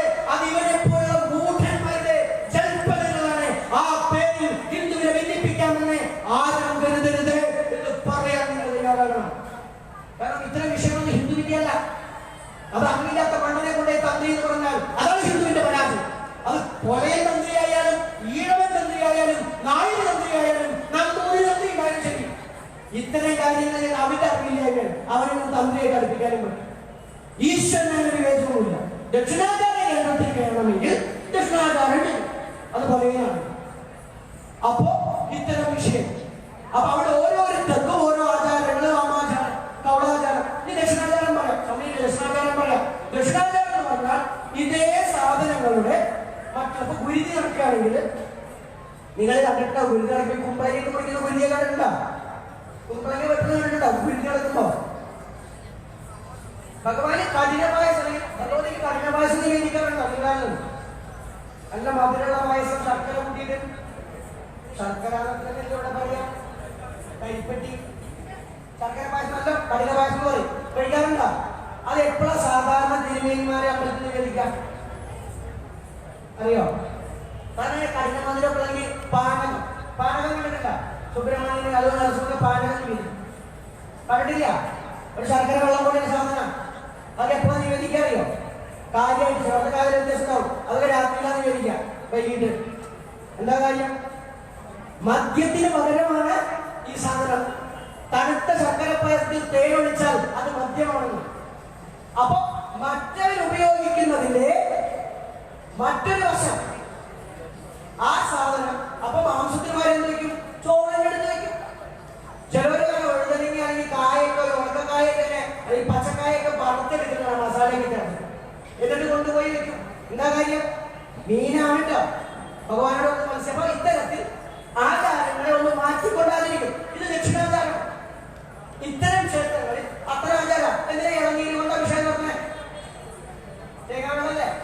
ആ തേങ്ങാവെള്ളം ഒന്ന് കയറ്റി ഫ്രിഡ്ജിൽ വെച്ച് നോക്കുള്ളൂ കുറച്ച് നേരം, കുറച്ച് പഞ്ചസാര ഇട്ടാൽ മതി. പിന്നെ എടുത്തിട്ട് തേങ്ങാവെള്ളം എന്ന് പറയാൻ പറ്റുമോ? അതുകൊണ്ട് നമ്മൾ തലയൊഴിക്കില്ല. അഭിഷേകം നമ്മൾ ചേർത്ത തേങ്ങാവെള്ളമാണല്ലോ. നമ്മളല്ല, അവരുടെ കല്യാണത്തിന് പോവാ. അവരെന്ത് പറയും? മറ്റൊന്ന് പുൽക്കുഴിക്ക് കൊണ്ടു. എന്താ പറയാ? രാവിലെ തന്നെ കയറ്റിയില്ലേ? അത് തേങ്ങാവെള്ളം തന്നെയല്ലേ? അപ്പൊ ആ കള്ള് കൊണ്ട് അഭിഷേകം വാമാചാരി നടത്തുമ്പോ ഇവിടെ തേങ്ങാവെള്ളമാവും. ഇതാണ് ദക്ഷിണാചാരത്തെ പ്രത്യേകത. ഇത് രണ്ട് ആചാരം. ഇത്തരത്തിൽ വ്യത്യസ്ത ആചാരങ്ങൾ എല്ലാ ക്ഷേത്രത്തിലും ഒരുപോലെയുള്ള നിയമം. ശബരിമല വിഷയത്തിലും ഹിന്ദു അഭിമുഖീകരിക്കുന്ന പ്രശ്നം ഇതാണ്. ശബരിമലയിൽ അതുകൂടി പറയണം, കാരണം സാമാന്യ വിഷയമാണ്. ശബരിമല വിഷയത്തിൽ സ്ത്രീ കയറണോ കയറണ്ടേ? നമ്മൾ ഇത്തരം ഭാഗത്ത് നമ്മൾ പറയാമെന്ന് വെച്ചാൽ അതൊക്കെ ഭക്തന്മാരുടെ വിഷയമാണ്.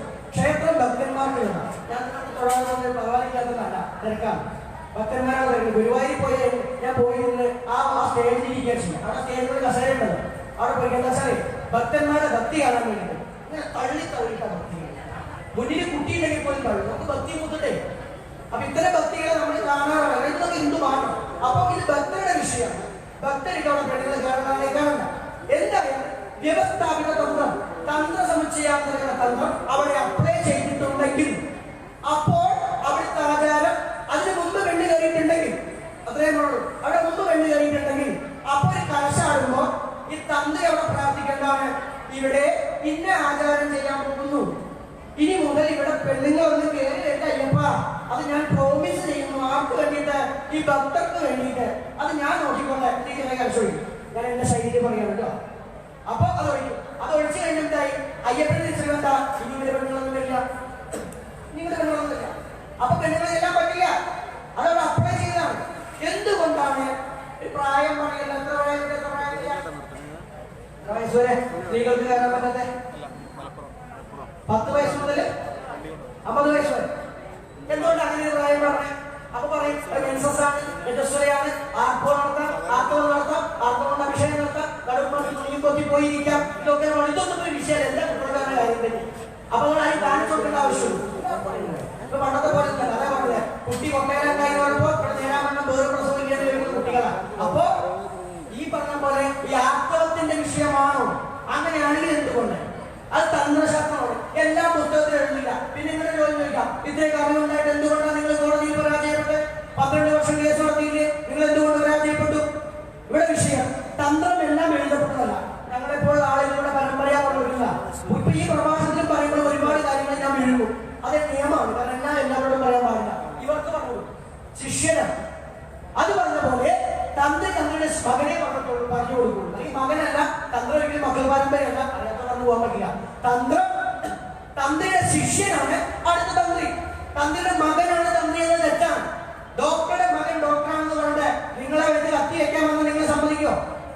ഓപ്പറേഷൻ ചെയ്യാൻ സമ്മതിക്കോ?